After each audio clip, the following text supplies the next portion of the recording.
المارشميلو الفانيلا مع قطع الأرز المقرمشة من سونيك. نضيف المرح إلى الغذاء.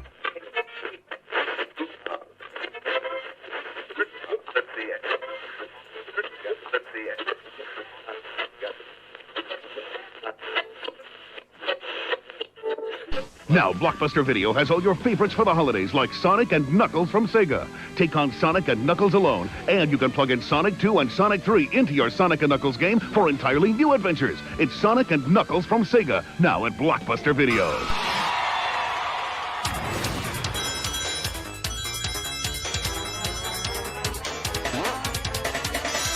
あのソニックが新しい仲間テイルスを連れて帰ってきた。前作を超えたスケールとアクションで息もつかせぬ面白さ。超ハラハラ超ドキドキの超速アクション。ソニック・ザ・ヘッジホッグ2 Welcome to Sonic Land。 メガドライブから世界へ向けて。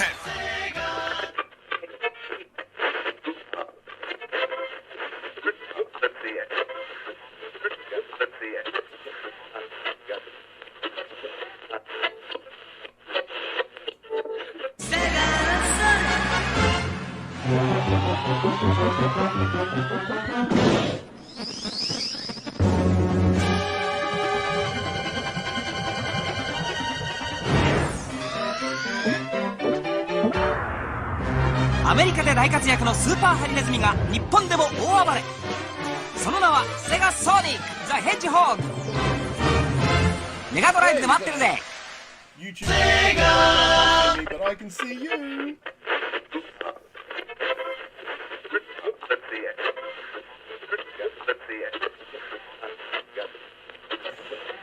Thanks, Trimblebird. 僕はマイルステイルスパワー。ある日カオスエメラルドを動力に使った新型飛行機のテスト飛行中、エメラルドのパワーが強力すぎて飛行機は墜落しちゃったんだ。そこを助けてくれたのが僕の憧れのソニックだった。よーし、ソニックと一緒にカオスエメラルドを探すんだ。今度は僕がソニックを助ける番だからね。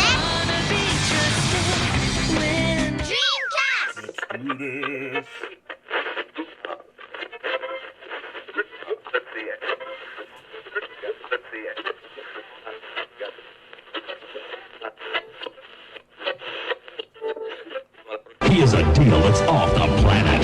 Mega Drive Supersonic offer. Sega Mega Drive, the ultimate video game system, includes the ultimate video game. Sonic the Hedgehog. Speed, action, graphics, gameplay. Plus you get $150 worth of the latest games free. Mega action, mega value. Mega Drive Supersonic offer. The mega deal of the century from Sega.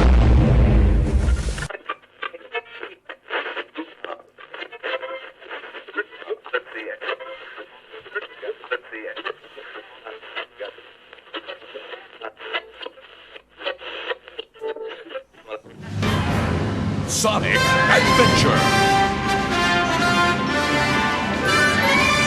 おいソニック、本当にやるのか？ああ、俺は冒険が大好きなのさ。 Okay, Sonic, go! ヤッホー！あらソニックはアドベンチャーが好き。ソニックアドベンチャー。ドリームキャスト。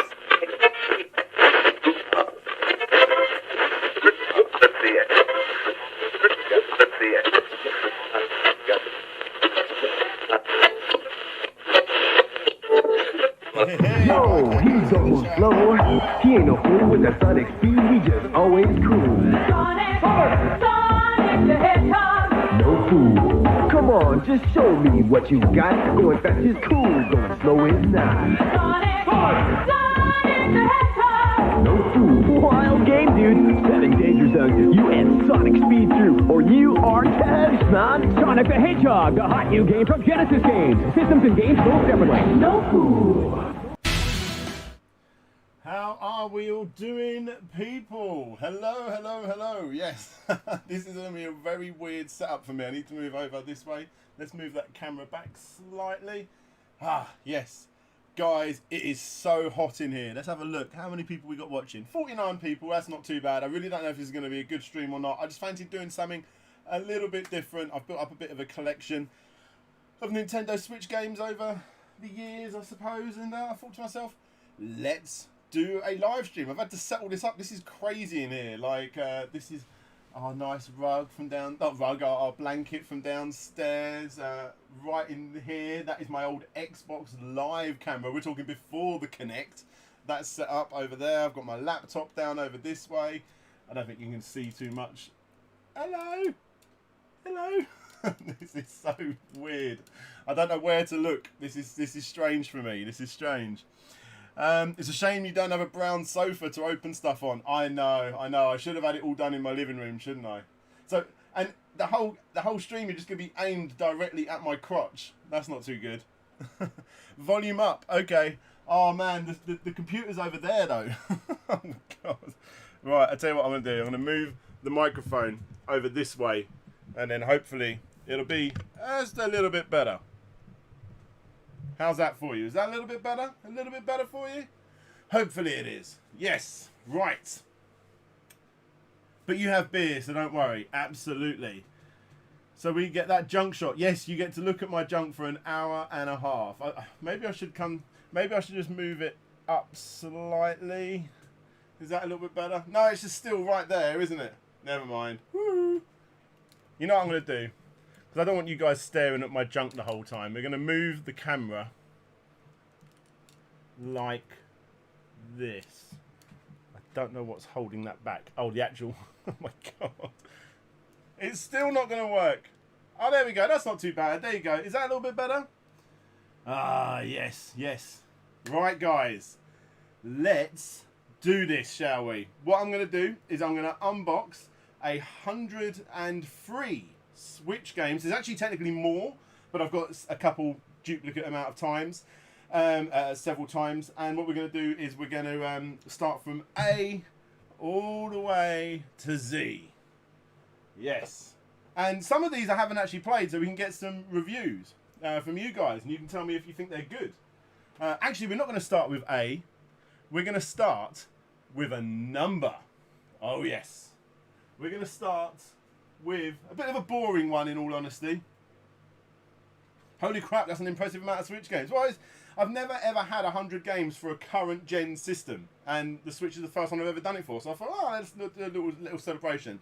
And starting off, we have... That's not too bad. Let's bring the light in a little bit better. I've got all like heavy lights set up in here, so I am like burning up, guys. I am burning up. So to start off with, we have 1, 2 Switch, which is a little bit, I don't know. It was fun to play with, but it should have been free. This should have been the game they gave away free, in my opinion.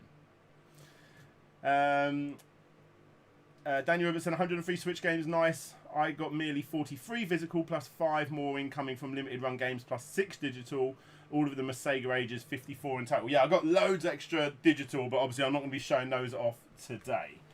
So, yeah, 1, 2 Switch. It's a little bit of a boring one. Open it up. You got a bit of imagery in there, which is better than some. Showing off the... How many games you got in there? Is it only got 28 games in this? It's abysmal. There should be 100 minimum, or it should be free. That, I mean, it's not bad. It just isn't worth the 40 or 50 quid I spent on it in the first place. In my opinion. In my opinion. I don't know. What do you guys think?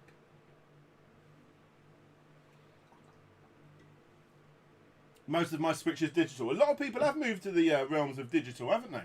Absolutely. So I don't really know what to do with my Switch games once I've... I'm just going to start putting them all around my office, and then my office is going to get covered in Switch games in a random order. Right, we're going to move on to... We're going to keep it in the A's. And next up, we have... Arcade Pack. So, Arcade Pack. It's a selection of classic arcade games. I'm a big fan of collecting old school games as a collection. And this is one of my more recent ones. Although I will say I was a little bit disappointed about the fact that Pac-Man Championship Edition 2 wasn't Pac-Man Champion Edition 1, because that's the better game in my opinion. But there's some good games on here. Being able to play Splatterhouse on your Switch, that was pretty cool. You can actually play this in tape mode. If you don't know what that means, like, normally you play like this, but you can actually have it that way up if you've got like the flip grip to be able to control it. So that's a nice one. That's not a bad one. It wasn't too expensive. There it is. Oh, there's my code if anyone wants it. And yeah, there you go. That is Arcade Pack. A bit boring on the inside, and they could have put colouring because they've done it there. Nice little imagery of Pac-Man or something. That would have been good. Let's have a look. Vikeko, my cartridge slot is broken, so I'm forced to buy a digital, which is expensive, I'm assuming you. Well, digital should normally be cheaper. It's always good looking at those deals. And yeah, I'm sorry to hear that, Vikeko. That is not good. That is not good. So 2 down. We're going to go in for one that's a little bit more exciting now. Third game to show off. Whoosh. Axiom Verge. So this is quite a good one, actually. I never played Axiom Verge. I know it came out on like everything, and it's still coming out. I think there was like a really limited Wii U version that came out. But yeah, I really, really like this game. Played it mostly on the train up to an exhibition, actually. I think it was Blackpool I mostly played this, but very, very good. So let's check out this box set. Make sure I'm getting it all in there so you guys can see. There we go. Is that everything in there? No. Yes. Okay, it's not coming out. It's got that weird snotty glue stuff that you always have on the edge of packaging. There we go. So this was around the actual packaging, but I've put it in there, obviously. Oh, there's a little bit. Not too bad, not too bad. But yeah, then you actually get... So this has actually turned out to be quite a cheap one. I think when I bought it, it was probably full price, about 40, 50 quid. But I think this one's quite a cheap one now. I definitely recommend this. This is a fantastic game. Heavily Metroid inspired. Yes, I'm seeing a lot of people in there say great game, great game. Good bit of artwork on the inside. Sadly, no manual, which is always a bit of a shame. Always looking good, looking good. And then you've got the art of Axiom Verge, which is a very, very nice art book. Beautiful one. So that one day in the future, when it's become a retro game, I could potentially do... I mean, look at that artwork. Isn't that beautiful? Isn't that nice? I could potentially do a complete history or something. Look, there's actually the guy who made it in there as well. Really, really nice. Then you've got a making of documentary. Means I'm probably not going to do a complete history now. The original soundtrack, which is always nice. And then you've got this, which is a little mini poster. And there it is. So here's a question. Has anyone ever put up one of these posters that you get in these? Ever? Ever, ever, ever. Michael Taggart, how have I not heard of this game? Hey everyone. Oh, Michael, got to get on this game, mate. It's quite cheap. Like I say, definitely worth checking out. It's a great game. Great, great game. And it's on like probably everything. Remember the first time I picked it up, I wasn't instantly grabbed, but I am now. It's a good game. So yeah, there's Axiom Verge. I think that's probably the best looking collector's set or game that I have so far. I'll put that down. Oh my god, this is going to get so messy. Ugh. There we go. Cool, cool, cool, cool, cool. That is number, what, number 3, I think it is. And we just hit 100 people watching. Hello, everybody. Hello. I keep forgetting you guys can see me up there. So we're going to go from that one to an imported game. Next up on the list we have... this is a cool one. This is a cool one. Mike Jevons is in the house. Hello, Mike. How are you doing, my good sir? What crazy diet are you on this week? Right, here we go. Here we go. Woo! So this one. Does anybody... I'm going down on my... No, I'll stand back up. Because you guys can see my face then. Pardon me. This bad boy right here is a game called Arcade Love, I think. From what I remember, this game's called Arcade Love. It's a really bizarre game, which is why I bought it. Oh, wow, we got a donation in there? Vikeko. Whoa, big thumbs up to you, my friend. That way? No? That way, yes. So, thank you very much. So yes, this bad boy here, Arcade Love. The idea of this game is it originally was a what was this originally? It was originally an Xbox 360 Xbox Live arcade game, but it was also an arcade game as well. And the whole idea of this is it's supposed to teach you how to get better at video games. It's such a weird concept. So there's a whole area of shmup games. There's like loads of games that you got like tap two buttons together really quickly. There's like quick reaction games. It's a little bit like Bishy Bashy Special, but it's such an odd game. And yeah, I wanted to buy this because I wanted to maybe do a video on it one day. It's really quite a cool idea. But that's not the only thing in this. The other reason I bought it is because I'm a big collector of getting the best version I can of old Sega games. And this is the only way that you can get Pengu. Pengu on the Nintendo Switch. I mean, it's a basic as all hell game, Pengu. I suppose I don't really know how else to explain it. It's a bit like a top-down Bomberman game, but the way you win is by pushing blocks on the other people. It's quite a cool game though, and yeah, I really wanted this. It was not a cheap one to import, but it was a really good game, and I got this when I was working with PlayAsia. So very cool little game. So there you go. That's that bad boy. We are still in the A's, can you believe it? I have no idea how long this one's going to last, this video, but we'll just get through it. So here's the first game in my collection that I have not played. Although I did give it away as a competition. I had an extra copy of it. So this one is Atelier Dusk Trilogy Deluxe Pack. And it comes with this little box too. So yeah, this is, again, is... PlayAsia sent this to me. I had two copies. One I gave away as a competition. And yeah, it's honestly not a game that I would normally play. Hence why I haven't. But I don't want to get rid of it. I actually do want to play this one day. And that's a nice keychain. It's more than a keychain, let me tell you. So inside, bad. Nothing in the box. That gets a down vote straight away. But this little thing right here, if we can open it up, just in case you want to take one single... God, this is not easy to get in there. I'm worried that if I put it in, I'm never going to get it out. How do you get this in? I'm going to actually destroy this, aren't I? That's crazy hard. I'm not going to break the cartridge trying to push it into that little slot. But then you go, put it in there, and you can take it out with you. Woo! There you go. How nice is that?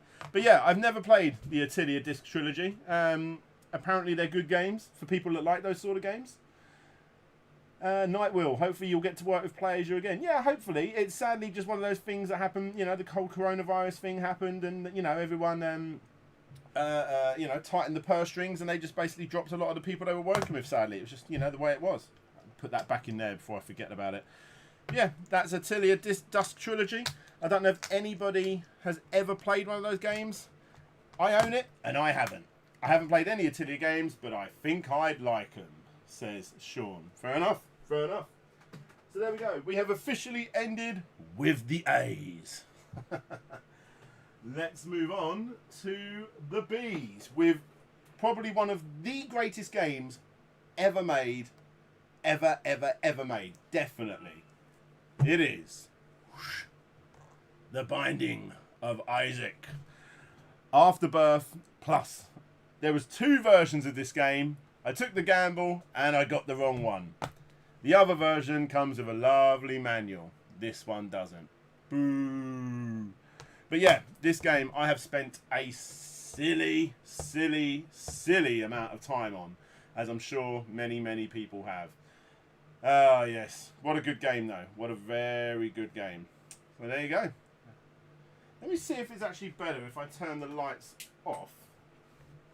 Does it look better with the lights off? No, I think you need the lights on. There you go. But yeah, good game. Incredible game. I am very sad to say that I do not own Bayonetta 1 and 2 on the Switch. I would love to. I would absolutely love to, but I know you guys can't see it, but up there behind the camera, I have the beautiful, sexy Wii U version, just not the version for the Switch. But yeah, there you go. Binding of Isaac. Awesome, awesome game. Just annoying I didn't get the version with the manual. Beautiful game, though. Incredible game. Special Reserve Games. Oh, Love Slopes Game Room. Hey, Special Reserve. Whoa, how you doing? You will be seeing plenty of your games coming up. You're not going to see one until we get to D. Can you work out what it is? Next up, we have one from another limited type company. The only game by this company that I own, a game called... Oh, we'll turn it around that way. Company called Game Fairy. And that is Portal Bridge Constructor. There you go. I played this game to completion on the Switch. It was a brilliant, brilliant time. Excellent, excellent game. The only thing I will say is, as the game gets... So, for people that don't know, you basically start on one side of the screen, and you've got to make little bridges. You can only put it on certain parts of the wall, all that sort of stuff, and you basically got to get your little men over to the other side in their cars by making them jump all over the place. And eventually it gets so complex, they're all bouncing all over the place, and they're going into different colour portals, all that sort of stuff. It's an excellent, excellent game. But what I will say is on the Switch, it really, really struggled when you got into the later levels. When you get into those later levels, when you've got like 15 cars all shooting each which way, just dodging each other, it goes to like a, I want to say a 10 to 15 frames per second game. It really, really chugs along right at the end. But it was good. It was good. So let's actually open it up. So my understanding is that all Game Fairy boxes are going to be opened up like this. I bought this, by the way. They're not sponsoring me or anything like that. So we open that up. What's in the box? So in the box, you have a card. Just a card. This is number 653 of 3000. There you go.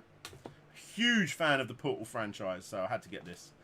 Another card. I'll have a look at those in 1 second. Oh, there is my receipt. Let's not show you guys that. Another card. Is that the same as that card? Oh, no, it's not. There you go. Another card. There's the game itself. Like that. Quite a basic back cover, I will say. You know, you normally get a bit of a blurb, you know, even if it's taken like directly from Steam or something. There's not really a lot to the cover. And there's the inside of the box. It's reversible, which is nice, but again, the back cover there is even more plain. No manual, which is a bit of a shame. Actually, quite a big shame. And then inside this little box, you have...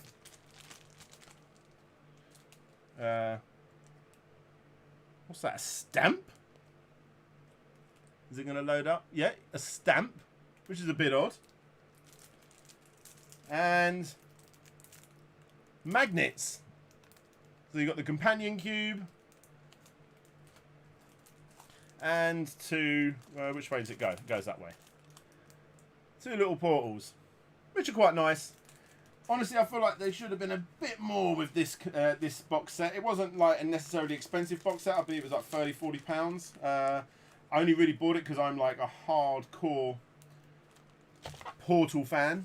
Absolutely adore the Portal games. Yeah, so I bought it. And there you go. That is our first of the limited editions to show you. Oh, apart from the Play-Asia one, I suppose. But there you go. There's that one, which is quite cool. Which is quite cool. Let's have a look. Vikeko made by Valve. Oh, hey, Nico, Paul. How you doing?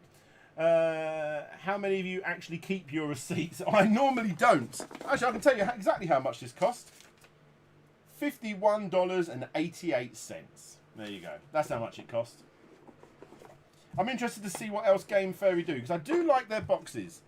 I just feel like that's going to be their bog standard box, isn't it? Because there's a lot of room in that box to put other things. So I think in the future they're going to do, you know, they're going to, their future games will hopefully have a lot more in. There you go. So that's Bridge Constructor Portal, making sure I'm not missing any here. Okay. Next up, we've got another import For $60, that's a decent amount of items. Fair enough, Sean. Yeah, if you think so. Nightwell, I really want a proper Half-Life and Portal games on the Nintendo Switch. Yes. Never enough Portal. I would play Portal 2. I do play Portal 2 probably every year. It's one of the greatest games ever. So here we go. This one, I had to get this.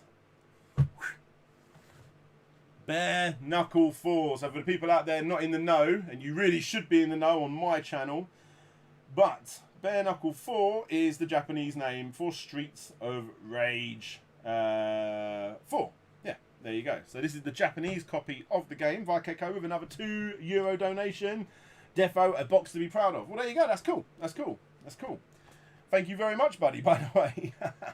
So, let's open this up. So this is the Japanese version. I do have an English version as well. We'll get to that in a moment. Get all that out. There's nothing else in the box. That's the back of the box. It's all very nice. All nice Kenji characters. Just makes everything look cooler. So, oh, look at this bit version. You've got a massive, absolutely massive poster, which is very nice. There's your donation ticker. Thank you very much, Vikeko. There you go. Bare Knuckle poster. Very, very big, which is really good. Oh, and also, on the back, this is pretty cool. I'll show you this quickly. Not that you can read it, but that is the move set. I'll hold it up that way. There you go. Look down here. That is the move set of all the characters. Now, the cool thing about this is the basically a sort of a replication of the one that they had in Bare Knuckle 3 on the Mega Drive. And if you can find a version of Bare Knuckle 3 with that moveset inside, it's worth a lot more money. Sadly, my version doesn't come with that. But yeah, that's pretty cool. So then you have the game itself. Oh, we got another donation. That Gamer donated $4.99. Thank you, That Gamer. Awesome. Thank you. Appreciate that. So what they tend to do with these box sets... Is it this one? Yeah, so the reason they put these bits of card in there is because that would also fit a PlayStation 4 game, I believe. I know a lot of companies do that. Let me try that. Oh, maybe not. Maybe not. Would a PlayStation 4 game fit in there? No, it wouldn't. So I don't really know why they put all this around it, if I'm honest. So yeah, you got Bare Knuckle 4. There's the case. Plain on the inside. Not good. Not good. Beautiful Kenjis on the back, which is very, very nice. Obviously, it's a fantastic game. And as you can see, there is the soundtrack. Now, I will say I am disappointed that the soundtrack is literally in a clear case. Massive, massive, massive shame. So I do have another Streets of Rage 4 version to show you when we get to that. When we get to the S's. There's a lot of S's. And that version soundtrack looks a lot nicer. And obviously I do have the limited run version coming as well, which is the nicest because that comes with all the exclusive tracks. Disappointing regarding the other stuff, says Vikeko. This game took me back to my childhood, said Michael. Oh, absolutely. It's one of the best games, probably the best game of the year. One of, maybe. I've got 2 copies of Streets of Rage 4 on the Switch, one from Limited Run Games and one from Merge. Ah, the Merge one you'll be seeing coming up. I haven't got my Limited Run version coming yet. I've got that massive box version. But anyway, yeah, there's Bare Knuckle 4 for the Switch, the Japanese import. Next up, we have my kick-started version of Bloodstained. See that little shimmer there? Oh, go that way. There you go. Bloodstained Ritual of the Night. Now, it's cool to have an exclusive cover for this, but the problem is, it's not very solid. It just falls out. So yeah, in fact, I got this game through the post, and then I got another package with this just flat packed, and then you just put it on. There it is, job done. There's nothing really on the back. Yeah, I mean, it's nice that I've got it, but it doesn't really bring anything to the game. And the game is fantastic. I haven't given this game enough time, in all honesty. But I know it's a good game from what I've played it. I just haven't given it enough time, like I say. So there you go. There's the back. And there's the boring, boring insert. So, there you go. Do you keep the cart inside the case? I have 302 as of now, posted on the Discord, and I use Hori game card cases. Wow, Tane, that is awesome. I know there's a lot of people out there that have some insane Nintendo Switch collections. But yes, I do keep them all in the case, every single one of them. There's only normally 1 or 2 out between me and my son playing games that we like to play together. So yeah, there's that one. And yeah, impressive, 302 games. I don't see myself getting there anytime soon.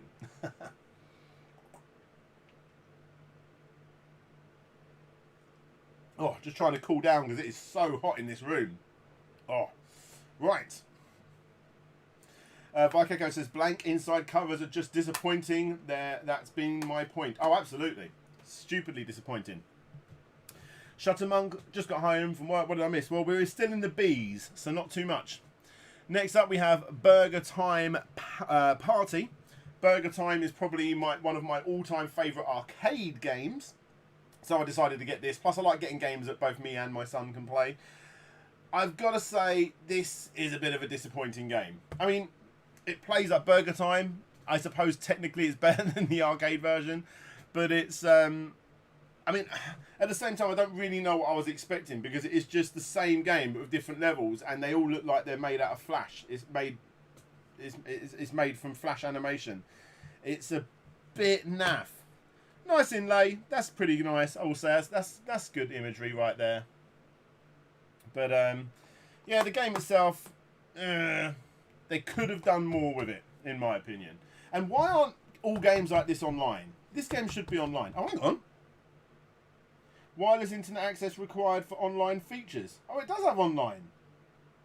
I think that's just for your scoreboard, though. Oh, well, there we go. It's okay. Not the greatest game. Tomek, oh, I remember you've shown it on stream once. It didn't look all that impressive. No, it wasn't all that impressive. I mean, it's okay. It's okay. Next up, we have quite a sexy-looking game right here. This bad boy, which is Calidrius. Which is, as you can see by the torn clothes on this lady, it's a weird one. So this is a game, it's a shmup, essentially. It's a shmup game where you play as one of these ladies, and you basically shoot bad guys away, and the more times you get hit, the more times your clothes get destroyed. It's a weird one. It's a weird one. Hey, Vikeko with the €2.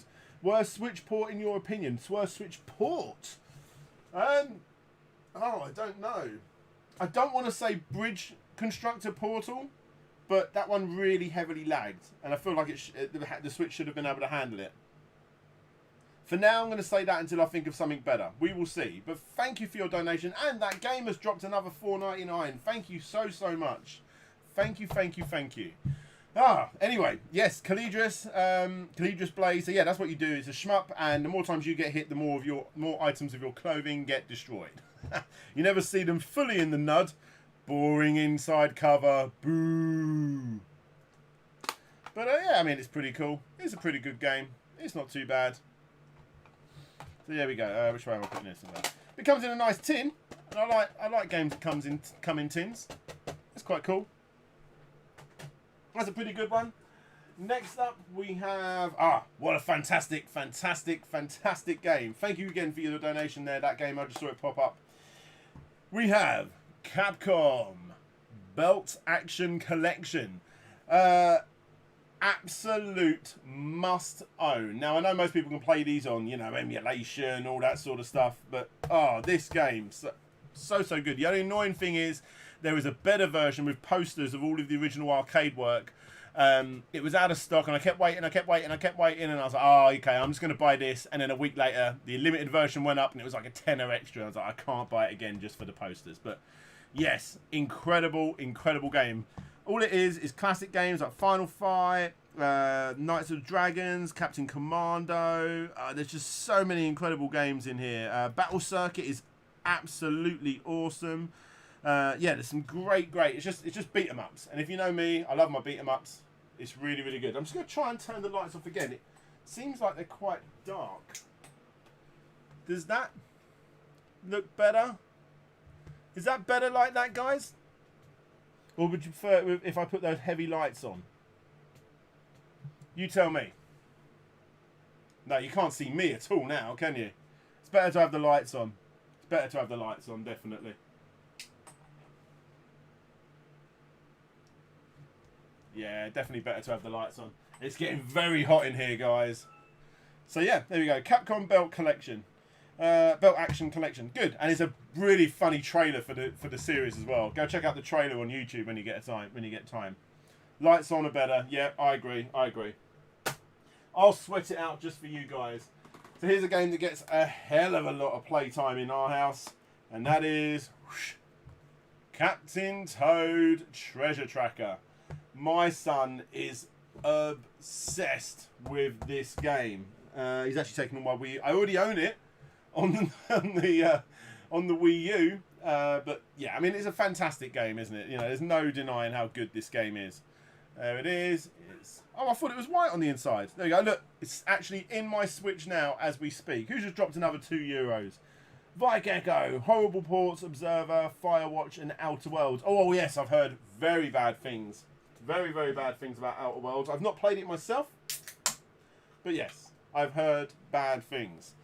So yeah, it's a cool game. It's a cool game. It's already been released on the Switch, but on the Wii U, and I own it on the Wii U, but I bought it again. Great fun. And yeah, you got the extra levels there with Super Mario Odyssey, and I adore Super Mario Odyssey. In fact, it is, without ruining it, probably my favourite game on the Switch, Mario Odyssey. But yeah, there you go. Captain Toad Treasure Tracker. Excellent, excellent game. That gamer again with the $2.99. Thank you so much, you guys. Cheers. Thank you.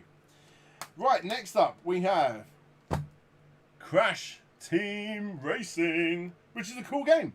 Obviously it is. You got the big argument, what's better, this or Mario Kart 8 Deluxe? I generally think that Mario Kart 8 Deluxe is probably the better game. But yeah, it's a cool game still. It's still a cool game. I'm just going to move this camera down a little bit because I keep kneeling down, and in that way I'm still in frame. There we go.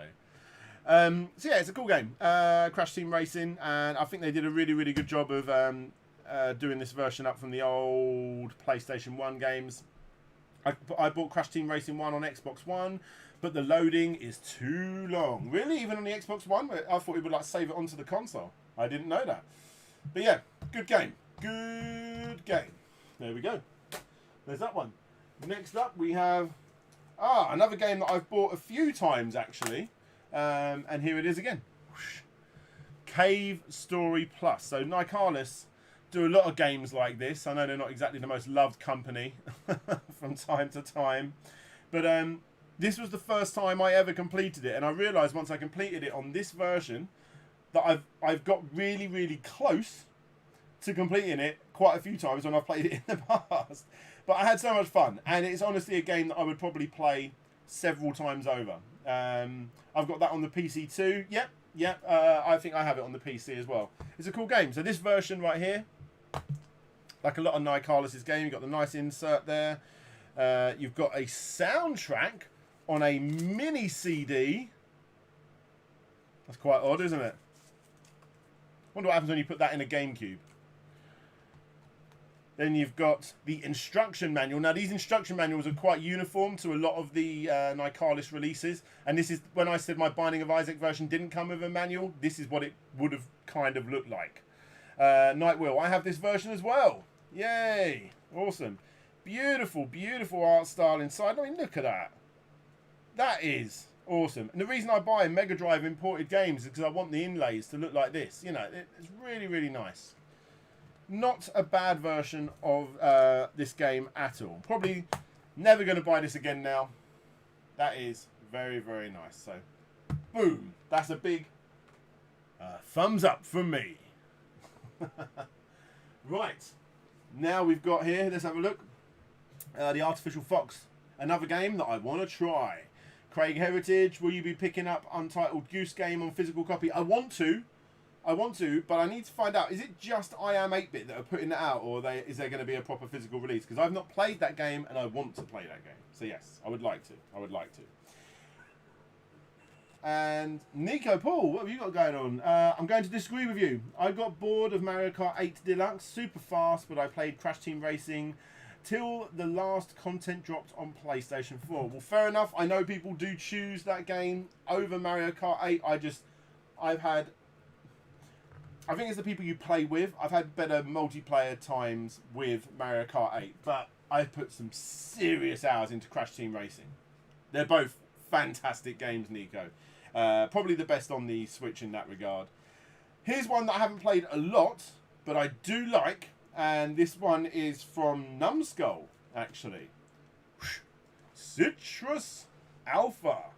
So this is an odd game. So, the idea of this game is you put your Switch on its side and there's a line that goes up and down. And while it goes up and down, there's all these circles that appear and you've got to push them as the line touches to the beat of the music. It's essentially a rhythm game. And yeah, it's all Japanesey sort of anime DDR type music, but it's a cool game. It's a really cool game. And I remember I tried it out and I even let my wife have a go on it and she really liked it as well. So yeah, it's pretty cool. Pretty cool. So let's open it up. And thank you for your donation, by the way, Nico. I read and answered your comment, but I didn't say thank you. So yes, there you go. So we've got that right there. And we've got... Ooh. So we've got the bit of card in there. Oh no, normally that's so that a PlayStation game can fit in. So here you have the actual game itself. Some nice artwork on the inside, which is very fitting to the game. It's quite a basic game. And actually, yeah, if you look there, you can actually see all the little circles. Sometimes you have to hold them. Sometimes you push them in different ways. Yeah, it gets frantic. It's one of those games that when you watch people play it on YouTube and they're just going crazy with their fingers, it's quite mind-blowing. But yeah, it's a cool little game. Really cool little game. And then you have the soundtrack. And a very nice, really stiff. I mean, there's no bending on that at all. Really nice soundtrack CD case. And, oh, look at that. It comes in a weird little plastic sleeve. Very nice. Citrus Alpha.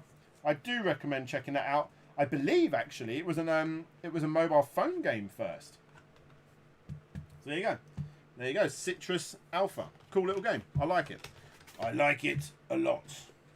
Putting it back in its case. I need to start putting these games back in because I'm just going to have a room that's trashed otherwise. There we go. Put that back. So there's Citrus Alpha. Good game. Good game.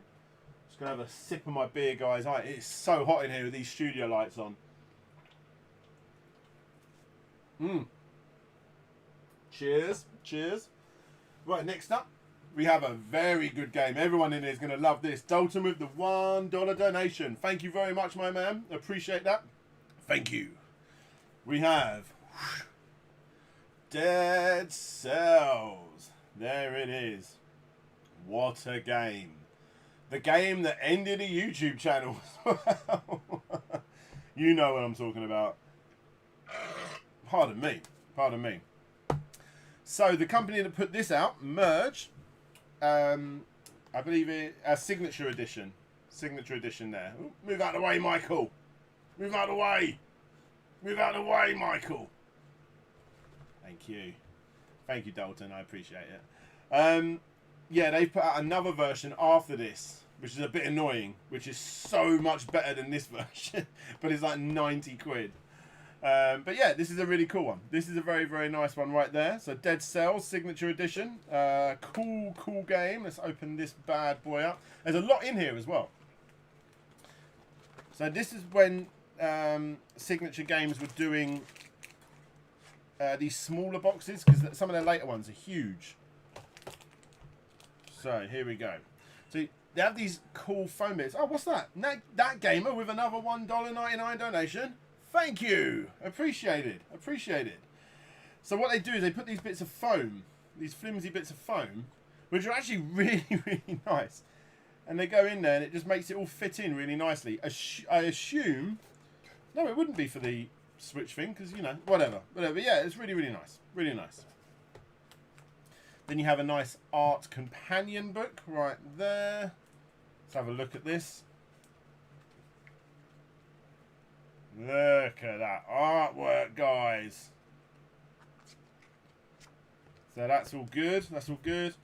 They always do like the signatures of the people that worked on the game, which is really, really cool. Vikeko, what are you doing there? Bought my Switch on my vacation today. I completed Bioshock Infinite for the second time. First one on Xbox One, Black Forest, and Bioshock Too Much Magic. Oh my god, yeah, the Bioshock games are incredible. I really want to get those on the Switch because I never played through Infinite. But yes, absolutely. And thank you for your donation, my good sir. That was awesome of you. Card. These collector sets, they love to put cards in there. So that's all good. And then you have the CD soundtrack. And one thing, Signature Edition always put beautiful CD soundtracks in their games. They always look good. And yeah, the Dead Cells soundtrack is really, really nice. Oh, and you got this as well. Nice little pin. Whoop. There you go, you can see that. There you go. Yeah, very, very nice. Like that one, that's good. Just going to try and put all that back in. That is definitely a thumbs up, that one. Ryan Brown, did I miss any of our super rare releases? Because I'll cry if I miss those. Mr. Ryan Brown, you've missed all of them. No, you haven't, mate. Of course you haven't. I haven't got to any of your awesome, awesome games as of yet, my good sir. Keep an eye out. They are incoming. We're only in the D's. Only in the D's. If I can get all this in here. Man, it really... The only thing is, with these foam things they put in there, it makes the game so incredibly tight to put back in. But it's very nice. And I've just realised I've put it in the wrong way. Alright. I didn't put the Streets of Rage poster back. Or Bare Knuckle 4 poster back. It's alright. It's alright. Man, these big piles of games I've got to the side of me are starting to wobble. Right, next up. Now, this is a game. I tell you what, guys. This game. I bought this game for a very specific reason. Because I was a little bit obsessed. Disney's Tsum Tsum. The Disney Tsum Tsum Festival, actually. So essentially what you've got here is Mario Party with Disney characters. And that's never a bad thing. It's nowhere near as good as a Mario Party game. Nowhere near. Nowhere near. Ryan Brown, I'm on time then. Yes, you are indeed on time there. Absolutely. Yep, let's have a look at screams. Oh, that thing's a sneaker ball. So basically, there was actually a limited edition version of this, which was a lot more money, and it come with 4 Tsum Tsums. If you don't know what Tsum Tsums are, they're like these little, emotionless little soft teddies that my kids got really, really obsessed with. And I downloaded the game for my phone for them to play, and I became addicted. So addicted to it. I mean, I'm a big Disney fan as it is. But every time I let my son play it, he kept pushing buttons, not knowing what they are. And before you know it, he's actually spent money to continue playing on, like, it's one of those puzzle games. It's like, if you pay £1, you can continue playing. He's like, yeah. I'm like, no, Jamie, no. So I've basically bought this to play on the Switch because it has the same game and it's obviously completely free once you've bought it, obviously. So yeah, I mean, it's pretty cool. It's pretty cool. I mean, the inlay kind of works with what they're going for, which is nice. They're very basic looking, their packaging and everything that they do, so it works. Maybe I would have liked a bit more. There was a limited edition Switch that went with this as well, which is pretty crazy. I mean, this is huge. This is the best-selling Disney game they've ever made. Not this, but the mobile version and the arcade version.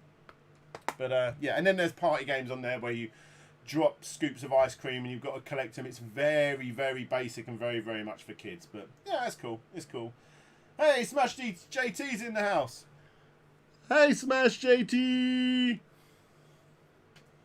There you go.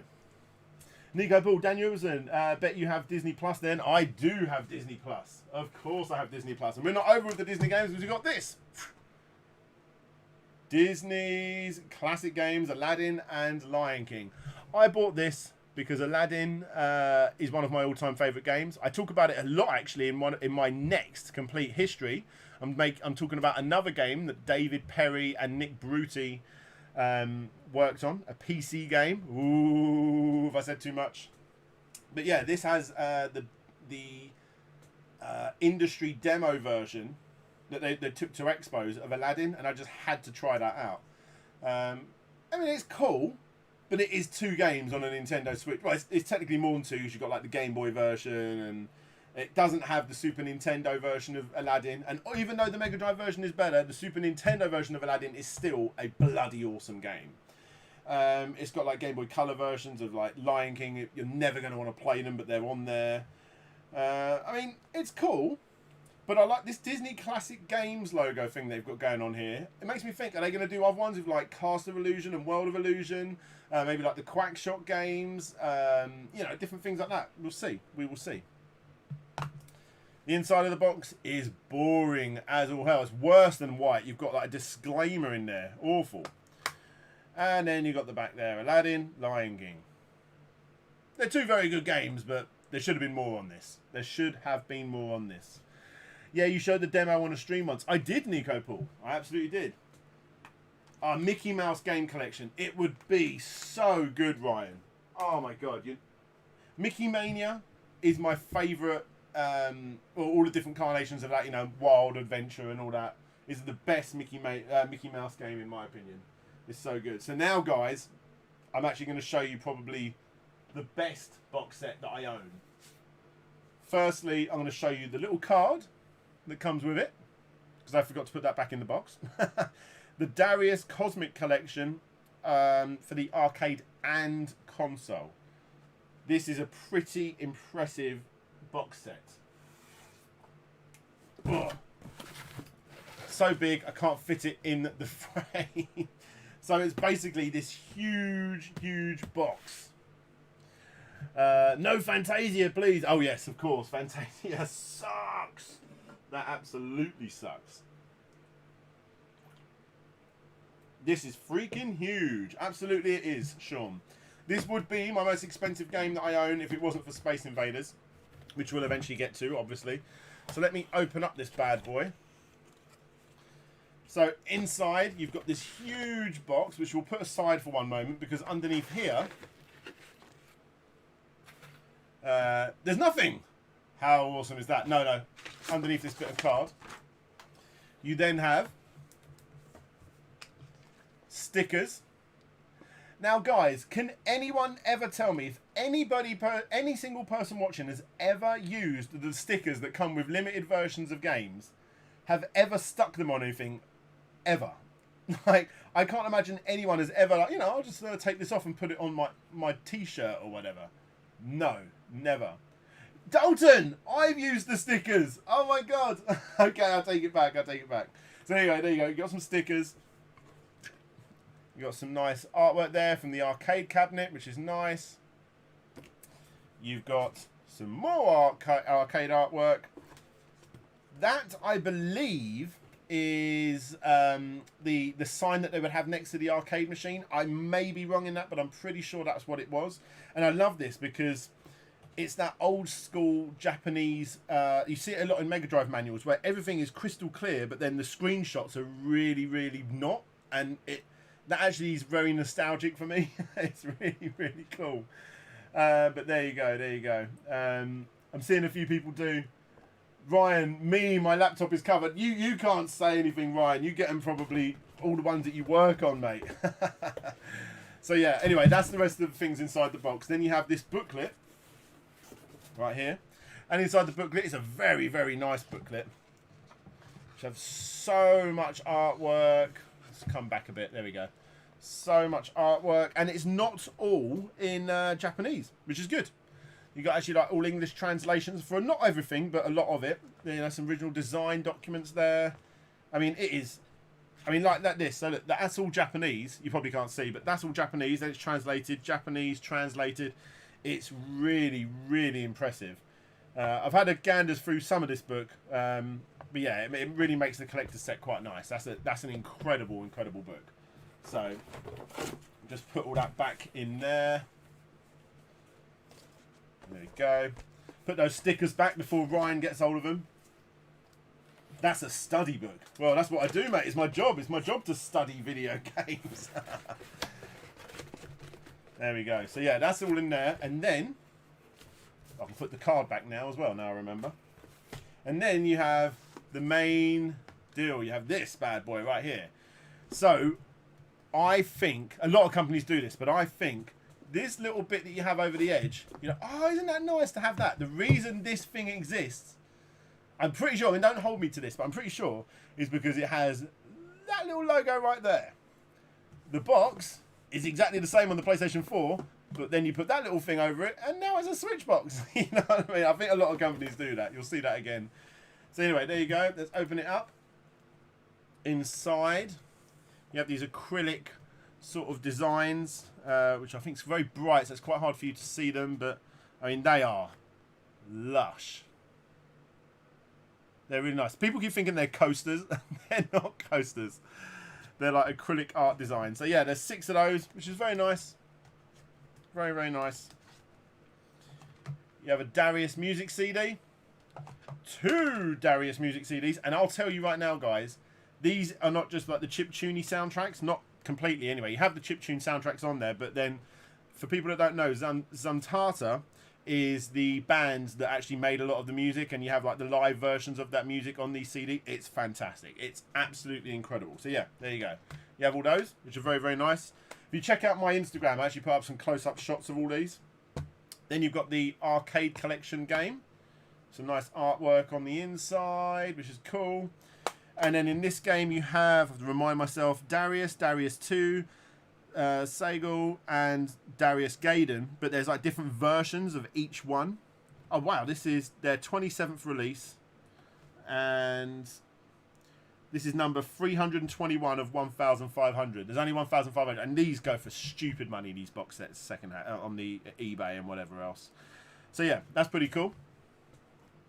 And then you've also got this version right here, which is the console games, which is Darius 2 Segal, Darius Twin, Darius Force, Darius Alpha, and Darius Plus. But you also have different versions of each game, so you have like the Master System version and the Mega Drive version, and I think like the PC Engine versions of one of them's in there. So there's so much in this, and I didn't mention this, they're all emulated by M2. So people that know of emulation, they know that that's an incredible thing. And then finally, for the pin lovers, ooh, get it up the right way. There's some nice pins. Oh no, I've put it really far away. There you go. Put it on the white bit so you can see. There you go. Some nice pins. So it's good. Oh look, you can actually see all of the different versions of the games in that collection. Most of them are the same game as well. There's like 4 or 5 versions of the same game. But more than that, of the same game. It's really only for the hardcore collectors, but for the people that actually do get it, it's an incredible collection. Let's turn it around the right way. So yeah, that's the arcade and console collection of Darius Cosmic Collection. That is stupidly nice. Put that little card. Slide that in there. Out of sight, out of mind. That is definitely one of my more impressive box sets I own. And that is from Strictly Limited Games. Definitely worth checking those guys out. Amazing box set. If you can get hold of things like this, it's so good. I do have, what have I got coming? I've got the UK version of Space Invaders coming, and Xeno Crisis from them, the Switch version of Xeno Crisis, which is cool. So there we go. Oh. And that's a heavy box. That's a heavy box. So making sure that I've not missed any of these ones over here. No. Next up we have a game that I freaking love. A lot of people saying they're nice box. Yeah, people loving that Darius collection. Absolutely. It's a really nice one. Really nice one. So here we go. We have Death Road to Canada. So this is one of... Oh, and we got Vikeko with the €2 donation. I want to order a Darius pizza box. It ain't far off that, mate. Right. Death Road to Canada. I was not expecting this game to be that good. It's fucking awesome. And I'm going to swear, because this stream got demonetized before it started, people. I got the yellow badge before it started. I know every single stream I ever do gets demonetized, but whatever. Death Road to Canada is awesome. So what this game is It kind of works as a text adventure where you basically, yeah, zombies have overtaken America and you've got to go up to Canada for, you know, for safe refuge. So half plays as a text adventure. It'll say like you're going along, you've used a bit of your petrol, you come up to a group of people, what do you do? And it'll give you a couple of options. But then it turns into, you know, you decide you want to stop at a petrol station, and when you're in the petrol station, it then turns into a top-down shooter. But you've got to make sure that you've got enough energy and enough life, and make sure you're not overusing your weapons, putting the right team members forward. It is so good. I've never made it to Canada. I've got very close. But yeah, it's amazing. It comes with another one of these little boxes that you can put your little Switch game in. And if you want to, you can take it along with you. I've got 4 of them now. So this is my first of the PlayAsia ones I'm going to show you. This is their 7th release. Comes with a sticker. Number 7. Comes with a soundtrack, which is very, very chiptune. Oh, they always have an Obi strip around the side, which is really, really nice. No, it does go that way, which is very, very nice. Very nice. You've got double CD, which is cool. And then you've got, oh, there you go. I'm number 1451 of 2,500. And then you've got the game itself. It's a reversible cover, which is very nice. You've got a manual. Now, PlayAsia are a little bit... you never know if it's going to be great with PlayAsia with manual. Sometimes it's literally only 4 pages or something. But this is a decent-sized manual. All colour, which is very, very nice. Notes. If anyone writes in there... don't write in there. And yeah, I highly, highly suggest checking out this game. It's very, very good. Yeah, so that's Death Road to Canada. Let's put all of that back in the box. Which way does this go? No, the CD goes in there first. They have to go in a certain way. They all fit exactly right. There we go. And then that goes in the top. And then that goes in. And then that goes in. And that goes in. And that's Death Road to Canada. Like I say, guys, freaking awesome game. I can't suggest that enough. Next up. Oh, wow. There's actually one I missed. I wanted to show you this while I had it out. My Darius vinyl that goes with my Darius. This didn't come with the Darius box set, but look how nice this is. And if I turn it up that way, look at that. I'll show off a couple of vinyls as I go through. You know me, I love my vinyl record unboxing videos and stuff like that. But yeah, it's a cool one, and it goes really nice with my big old Switch box set that I've got. Let's quickly have a look at the record itself. I'm pretty sure it's just red. Yeah, there you go. It's nice. Very, very, very, very good soundtrack. Anyway, I knew I'd forget one. I knew I'd forget one.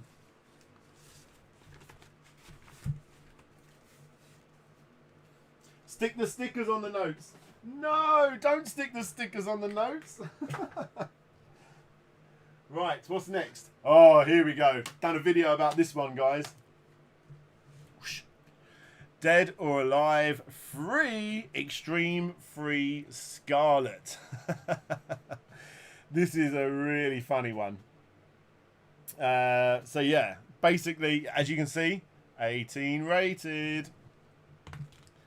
Oh, it did have this around the edge, which I've decided to keep. Don't really know why. Is it in English? Oh yeah, it's just they've stuck that on there so you can read it in English. But there you go. Oh, let's turn that round. You probably saw it already. Never mind. White inlay. That's a bad, bad move. Yeah, so this game... one of the selling features of this game is the fact that it had real motion HD rumble. So when the girls ran along and their assets jiggled, you should feel them with the Joy-Con. It's weird. It's essentially just loads of like little mini party games type thing. Like, you know, there's like a volleyball one. There's one where you got to do rock climbing. But the idea is you can either play as the girl doing that, or you can play as the guy taking pictures of the girl directly beneath them rock climbing. You get the idea. So yeah. It's not super dope, It's super slow. Thank you very much there. Loving your Vike Echo. Cheers, mate. Right, next up. Actually, I believe this game was mentioned. God, I'm losing my voice. How bad's that? This game was mentioned in my second most popular Kick Scammer video. It's another Play Asia release. I believe it's the first one, actually. Yes. So this is Dimension Drive. It's a shmup game. It's very, very good. Pardon me. It's a very, very good game. But the idea of this game is, so you have the game on its side, and there's a split down the middle. You're playing as two ships at the same time. It's quite an easy shmup if you just had it as one ship. But the idea is you need to quickly keep jumping from ship to ship, where you can, if you control one, the other one doesn't get hurt, but you have to keep flipping them over. It's a really, really crazy concept. It was originally a Kickstarter, hence why I've talked about it in the past, but they got screwed over rather than they screwing over their backers. And it eventually got released. And yeah, now it's on a physical copy. It's a very, very good game, but it gets very hard very, very quickly. So yeah, and let's open it up. This was Play Asia's first Nintendo Switch release, so that's everything in the case. You have the soundtrack. There we are, right there. This one doesn't come with an Obi strip by the looks of it. It's pretty cool. It's got a good soundtrack. It's got a really, really good soundtrack. Play Asia sticker, Play Asia exclusive. So this is number 2,190 of 3,000. There's a nice big art book, and I will say one of their releases was actually really poor quality on the art book, but it was a PlayStation game. This one is actually really, really good. You can't get this game anymore. It's fully sold out. Awesome, awesome game. There's your cover. There's your back cover. And on the inside... Oh, look, there's a manual. I remember I said some of the manuals are quite thin. This is definitely on the thinner side. You've got... Oh, look, there you go. Literally 4 pages. But, I mean... I feel like a game like this probably should have a bit more as well, in all honesty. And one of them's just notes.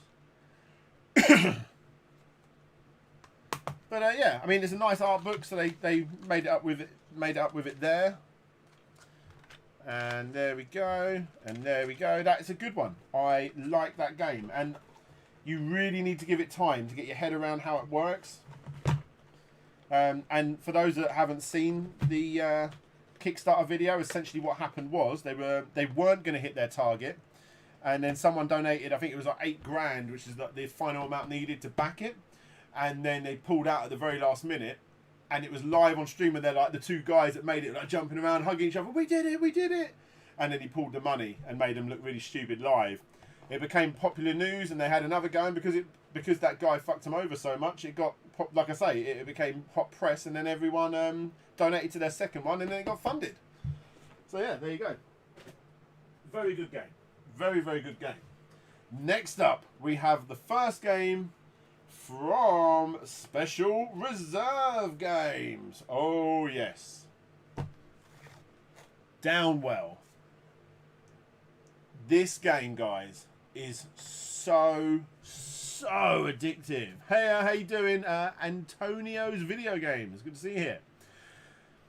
Dimension Drive is 50% off in the UK eShop right now. Cheers, Nintendo freaks. Good to have you here, by the way, guys.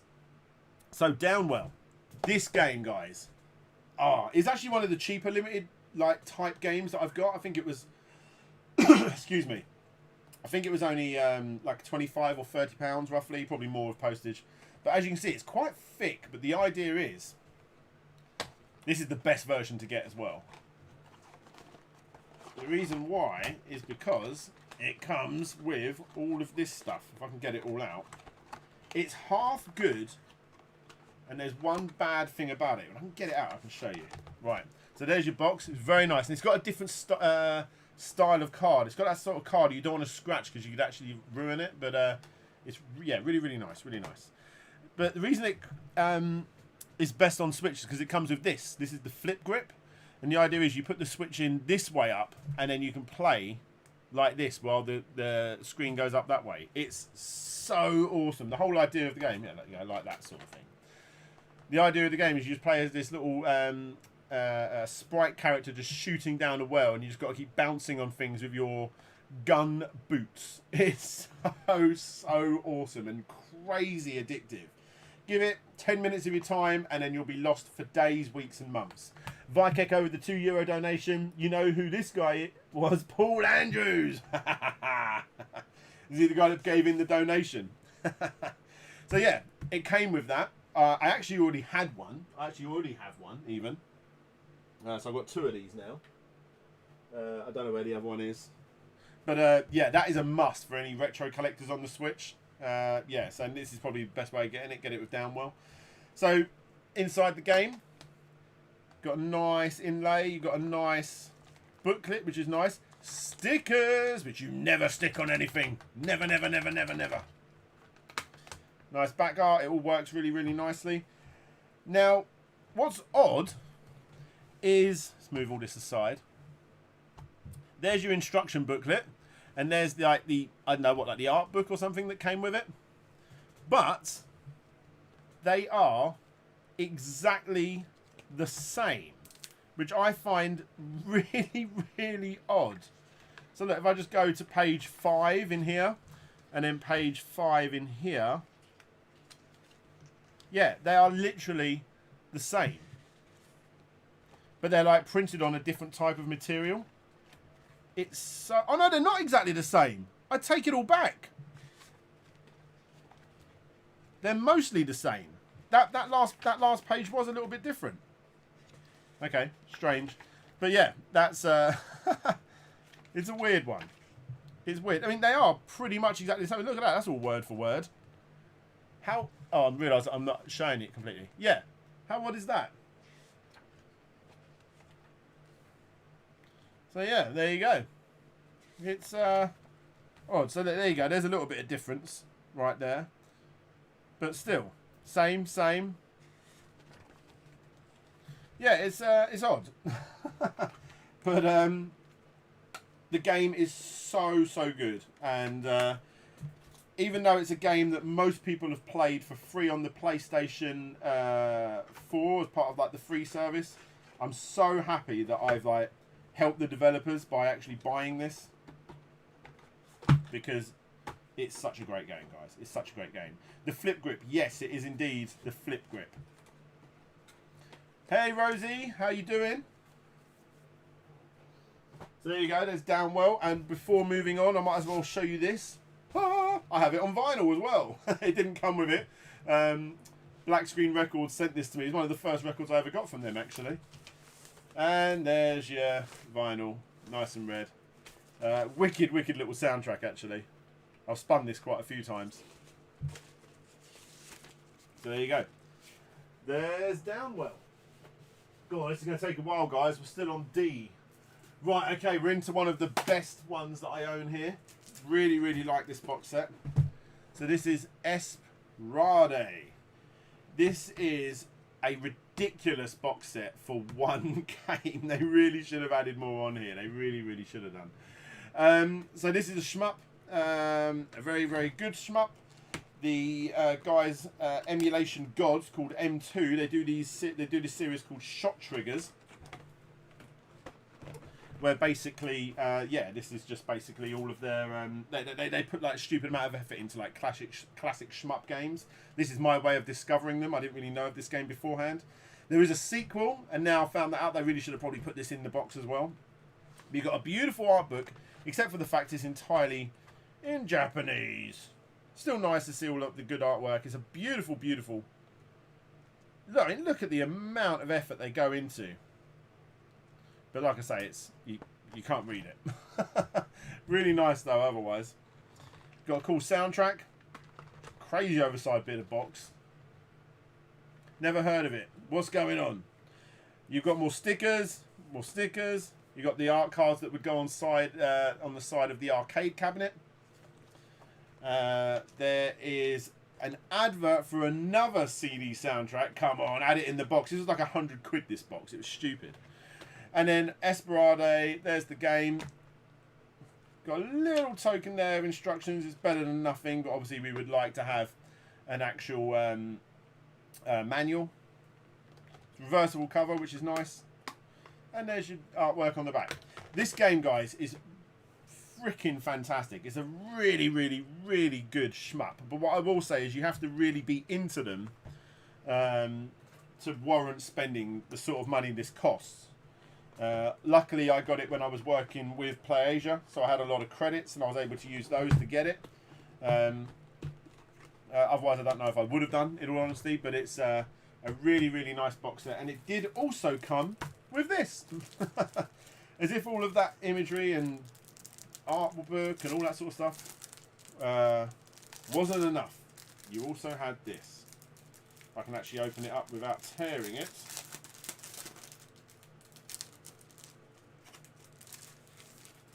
Here we go. So, yeah, I mean, it's just more information about the game, really. But, yeah. It's a beautiful, beautiful box set. It's a bit pointless for Western-speaking folk like myself. But I got it, like I say, because I had a lot of credit with PlayAsia at the time. And it's a really, really good game. I'm glad I got it.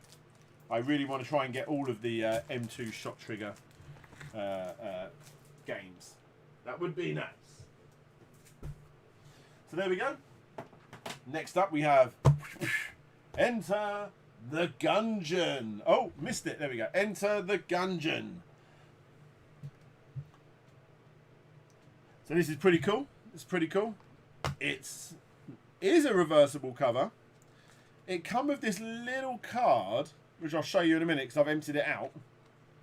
But basically, I had a bit of card in here that you take all out and you can fold together and you make a little bullet.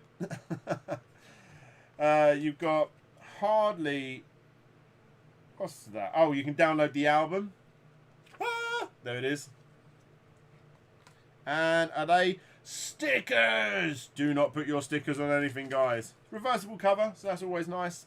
The game is fantastic. Really, really good game. And you also got that new version, haven't you now? Exit the Gungeon, which is really cool. And when you complete the little paper bullet, it looks like this. So yeah, that's pretty cool. It wasn't that expensive, that game. It's a nice little one. Cool little game. Happy with that one.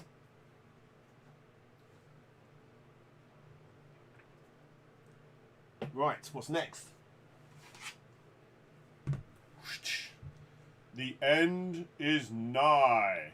Got this one because I'm a huge fan of Super Meat Boy and Binding of Isaac. And Rob McCallum, I think it is. I can't remember his exact name. But yeah, he did this one, obviously. Not as good as those games. But inside, you've got a really nice instruction booklet, which is really cool.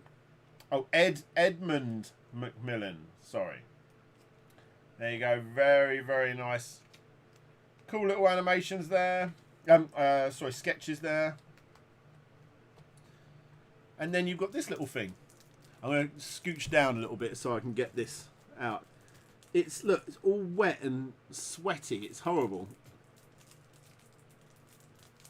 Get out, get out. It doesn't want to come out of the box.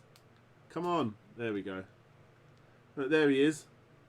All flat in there. Maybe he'll turn back to his normal shape, but I don't know if he will. And now my fingers are all weird and greasy. It's so weird that that's in there. But like, I don't want to do it too much. I don't want to ruin it. But yeah. And I mean, look how hot and sweaty and dirty that little bit of paper is. It's disgusting. But yeah, there you go. The end is nigh. Yeah, so like it's like a precision platformer. A bit, I suppose it's a bit more like Celeste than Super Meat Boy. It is a good game. I spent a good amount of time on it. Wow, I've just noticed where it was there. I don't know if it's because the room gets hot, but that's actually got a big old bump. Let me try and. Can you see there? Where it's obviously like deforms the case somewhat, and it's all greasy on the inside. Yeah, it's really, really weird. That's got to be potentially the worst collectible, but at the same time the best, because that's exactly what you'd expect it to be like. It's a good game. It's a good game, but odd. Very, very odd. The end is nigh. Strange question, but I'm into the smartphone world and interested in tech and all that jazz. What phone model do you use, buddy? Oh, I'm what do I have? I have a Galaxy S9. I'm not an iPhone guy. I'm not a fan of the iPhone, Vike Echo. Thank you for your donation for asking that question, mate, by the way. Really appreciate it. Next up, we got another remake of an old game, Flashback, the 25th anniversary. Big fan of this game from back in the day. One of my first ever videos I did on my channel was based around this, and Fade to Black and a few other games of the same genre. And yeah, I saw this, had to get it. So let's open this up. So there you go, you got the game itself. I mean, it can't be any other box art than that, can it? Absolutely not. Inlay's a little bit bland, but it's okay. You've got the remastered original soundtrack. Yeah. You've got the instruction booklet, which isn't in there. It's in here. It's a bit odd. But yeah, it's quite a nice... That's actually a pretty good booklet, actually, I would say. Pretty good. And then you got the first of the big steel books that I've got. I've got quite a few steel books in games now. Not that I'm ever going to put my games... Oh, don't do it that way. In there.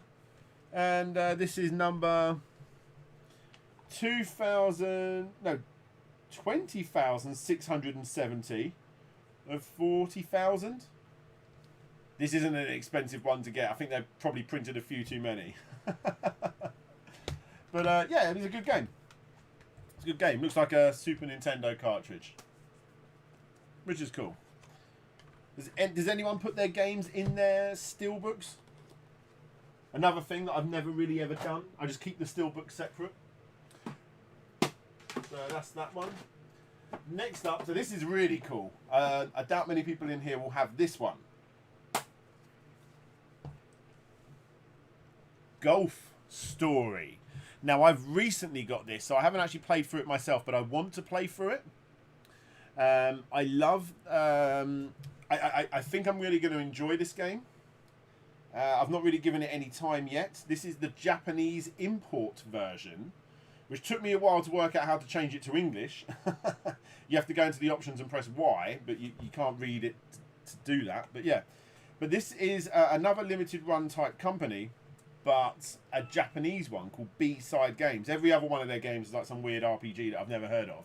But this is, yeah, like I say, the Japanese version of Golf Story. Now, they tricked me a little bit. Well, they didn't really. If I read Japanese, I would have understood.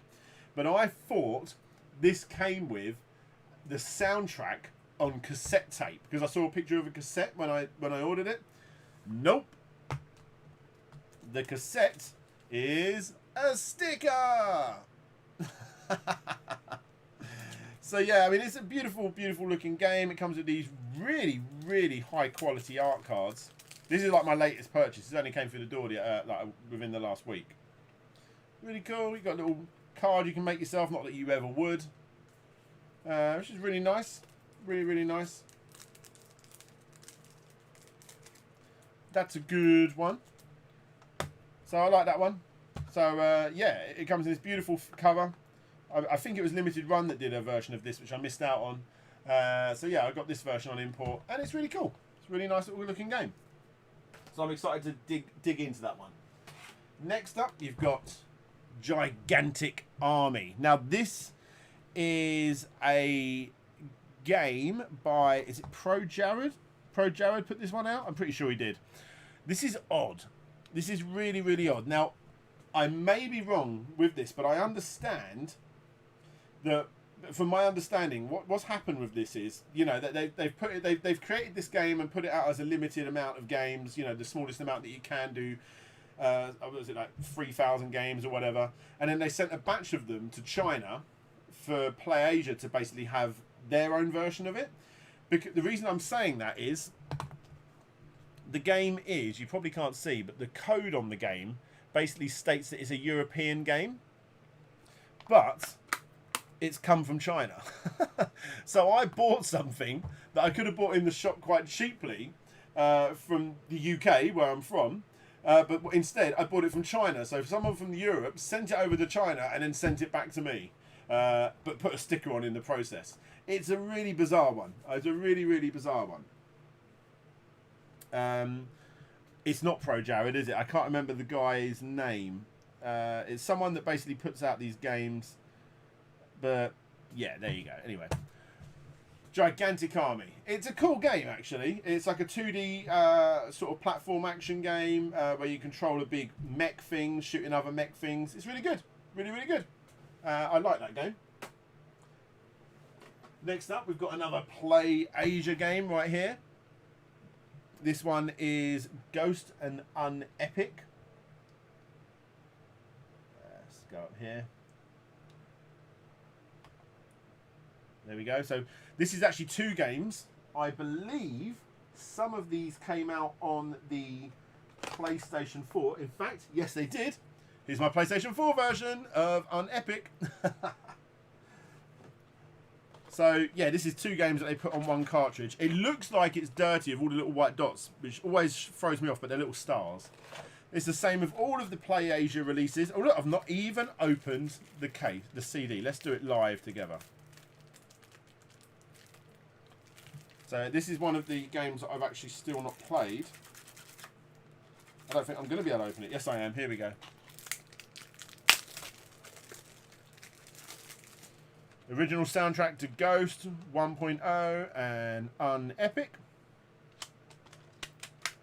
All Play Asia games look the same. There's the game.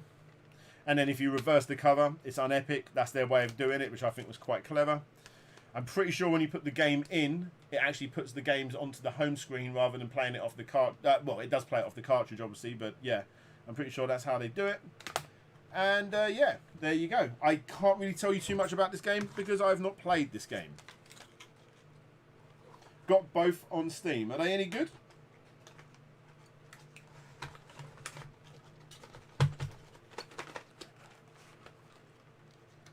Yes. East Asia Soft is the publisher that published games for East Asia, for Play Asia. There we go. Put that one back, so I'll skip over that one quite quickly because I don't know much about that game. Castlevania style. There you go. In that case, I want to play it definitely a lot more now. Next up, we've got another Play Asia game. Ghost Blade HD. There it is. And I actually also own the PlayStation 4 version of this too. Which honestly is the version I've played more. But this is very, very, very, very good. And my God, guys. Check out the Bandcamp version of the soundtrack of this game. It's phenomenal. It's so good. So it comes with another one in little plastic cases. So you can put the games in there.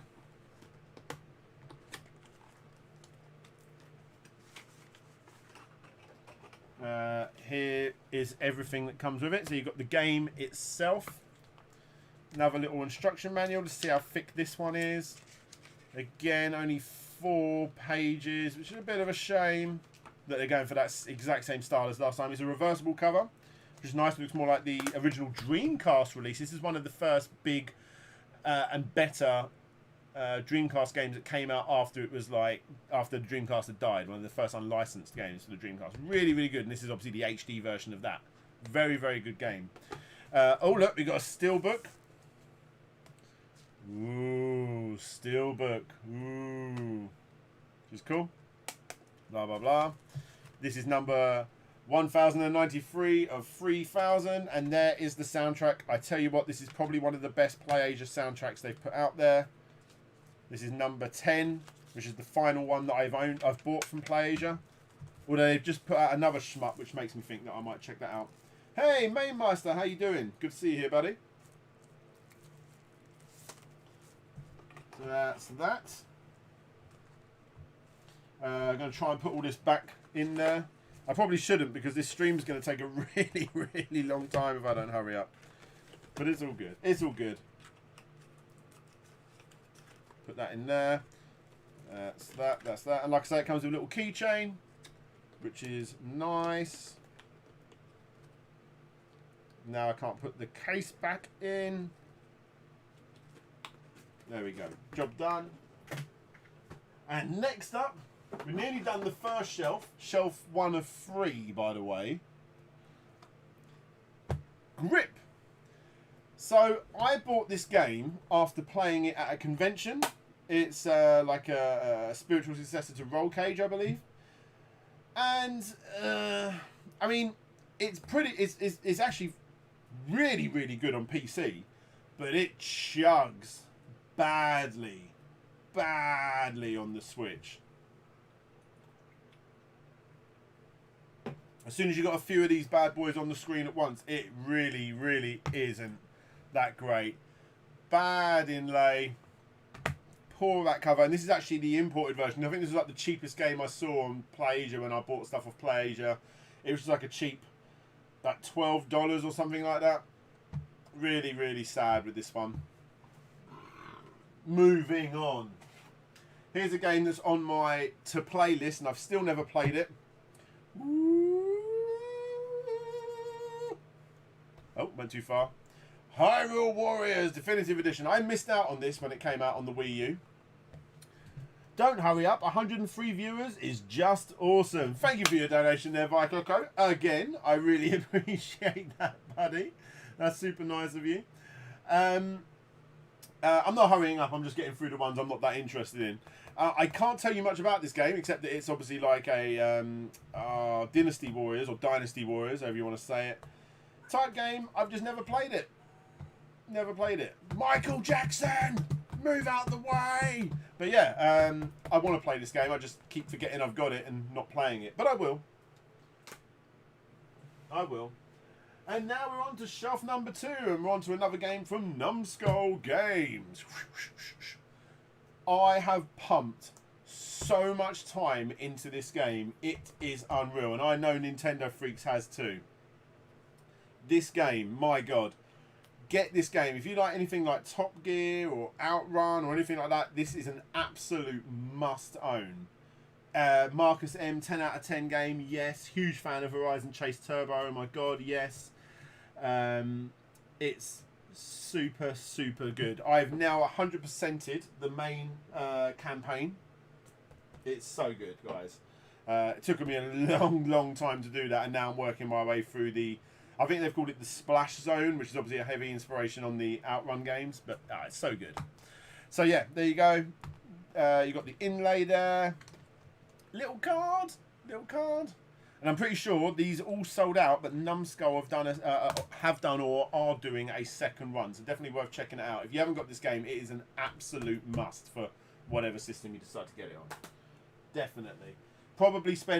That's probably in the top 3 or 4 games amount of time I've spent on one game on the Switch on there. Probably even beating out Binding of Isaac.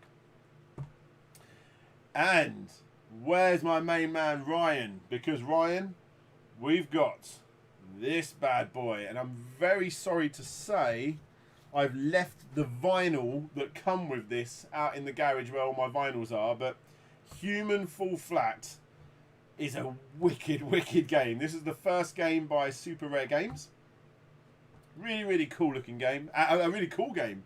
I've played through this entirely from start to finish, and now I'm starting to do it again because my son's quite into it. So it's a cool game. Really good.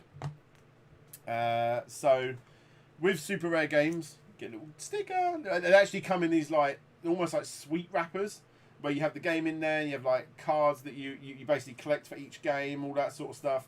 Comes with a little sticker. Obviously, I haven't got the little wrapper that it came in anymore, but there's your sticker. Nice artwork on the inlay. The soundtrack is really good, by the way, and I've got the soundtrack on vinyl. Came with the game. I got a little bit extra to get that, but it was really good. And I actually own all of the cards. So there you go. Oh, I've got duplicates of a couple of them as well. There you go. Oh, quite a lot of them. Jeez. There you go. And coming soon, Bomber Crew. This is back in their early days. This is when I first met the Super Rare Games crew at a convention many moons ago. Quality little game. I tell you what, this COVID stuff is a mess because I would love to go to a convention and meet up with people again. And that was a great day when I went there and met them. This is a great, great game. Really, really good. Definitely worth checking out. The first ever one, number 1. I've got like several, so you'll see a few of them as we go through the rest of the collection. Now we're back to, I'll make sure I'm getting it right, Special Reserve games with another absolutely fantastic, fantastic game, Hotline Miami collection. Now I completed the original of this on the Vita, number 1, and I have number 1 and number 2 on Steam, but I just didn't feel right playing them on Steam. I loved playing these games on a handheld. These are freaking awesome. Strictly Dave, how you doing? Looking forward to having a beer or two with all of you. Absolutely, Strictly. I'm well up for that, mate. Well up for that. So, yep, Hotline Miami comes with a load of nice art cards. Oh, glistening. Although they're stickers. Don't touch the stickers.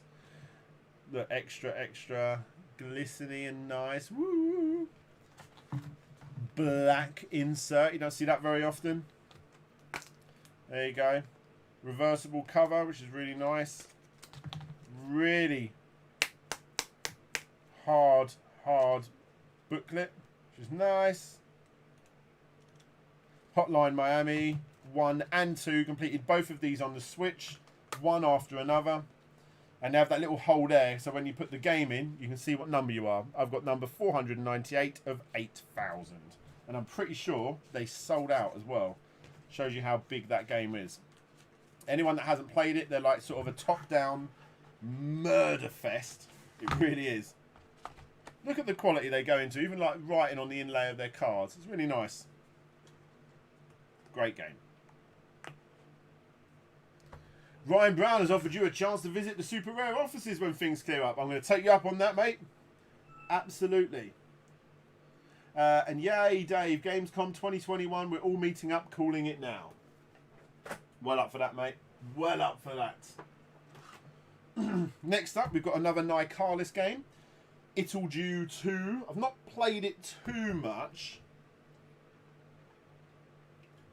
It's pretty good. It's pretty good. Italdew Plus. Italdew 2 Plus, actually.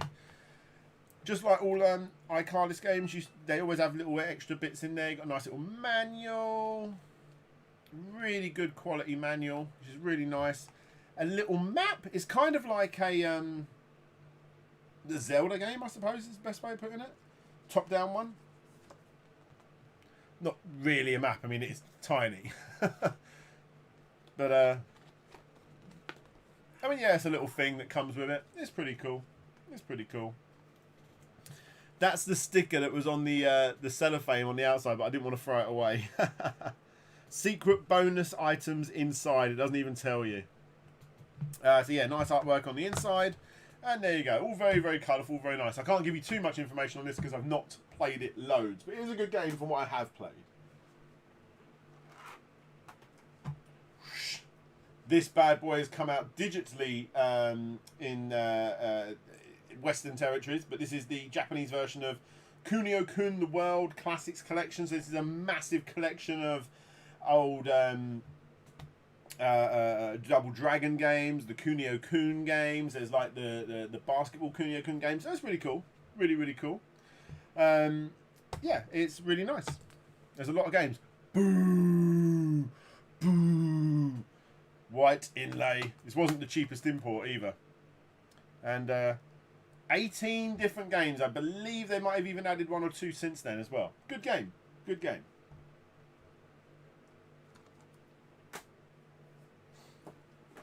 Then you've got Katamari Damacy Reroll. Is this the... Yes, this is the American release.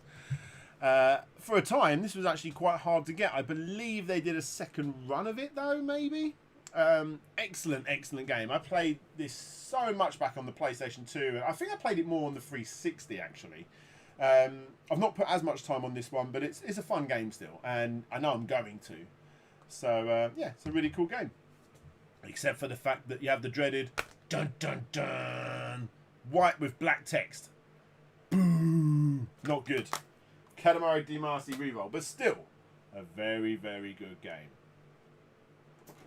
Next up we have, I had a lot of fun with this. This is why I love the Switch, because a lot of games I put off, I'm going to play that one day, I'm going to play that one day, and I never get round to playing it, and then I eventually do. Little Nightmares, the complete edition. Now, I played this through from beginning to end. I haven't played the extra DLC stuff that's on here, and I'm very excited for Little Nightmares 2. This is an awesome looking game. Well, it is an awesome game in general. You got some nice inlay there. Well, it's okay. It's actually probably as basic as it can be. I have a code for something. I probably should put on all these codes, see if I actually get anything. I might be able to get a Little Nightmares CD. Ooh. But yeah, I really like this. It's a very stylistic, little like 2.5D platformer game. A lot of little puzzles, a bit like Limbo and stuff, I suppose. It's cool. Yes, there is a second one coming. Blank. Boring inlays should be illegal. I agree. But yeah, Little Nightmares, that is a good game. This one I wasn't feeling that much, and I thought I would. Lumo. I thought this game was actually going to be pretty good. It was okay. I mean, I'm never going to sell it or get rid of it. My son got me this for Christmas, upon my suggestion as well. Pretty standard inlay. I suppose it actually kind of works with the game itself, but still, I mean, it's okay.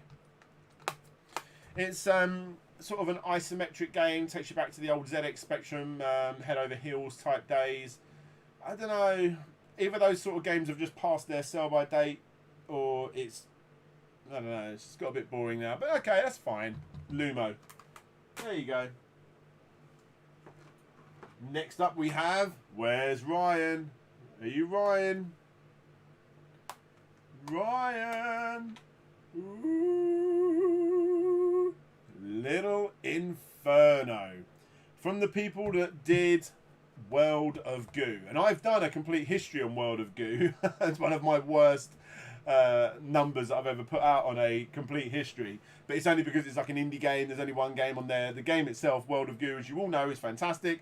And the Tomorrow Corporation made Little Inferno, which was a follow-up. I had this on the Wii U.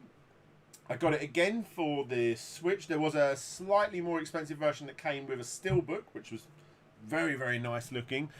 So for those that don't know, it's hard to explain this game. Basically, you have a fire and you put things in the fire and they burn, and that's the whole game. And the idea is that you've got to combine things in the fire to make like little jokes. I can't really think of any. There'll be something to do with circus. You have to put like a clown and other things to do with circuses together, and then you get that point for that one. The more you burn, the more points you get. It has a weird story towards the end. It's so strange because the game, all you do is just pick things up and burn them, pick things up and burn them, and the burning physics look quite nice. And the cool thing about this game is everyone's like, "Why would you play that? Why would you ever play that game?"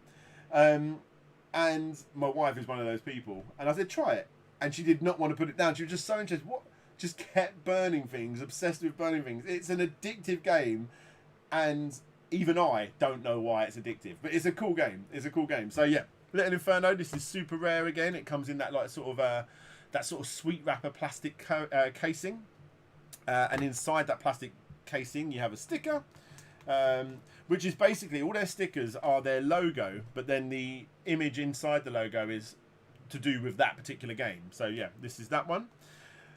These are the cards, so you can collect these cards. When you order them, you can pay a bit more to get more cards, to get all 5 of the cards. I didn't do that. I've got number 1, number 4, and number 3.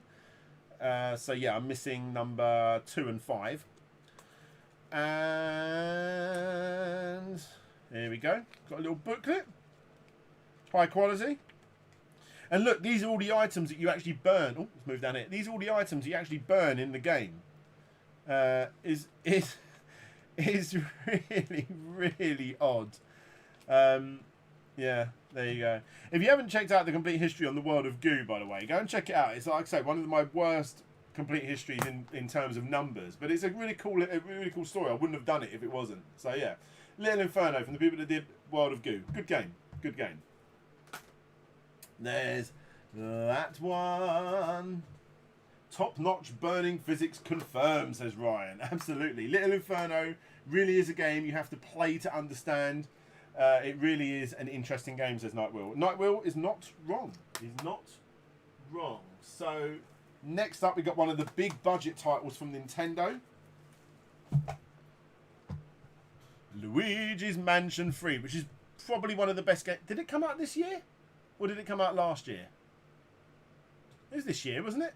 One of the best games of this year. Really, really good game. The only one I haven't completed, actually, is number 1. But I loved number 2. I love number 3. So I'll get around to doing it one day. That wasn't in there. I've just put that in there.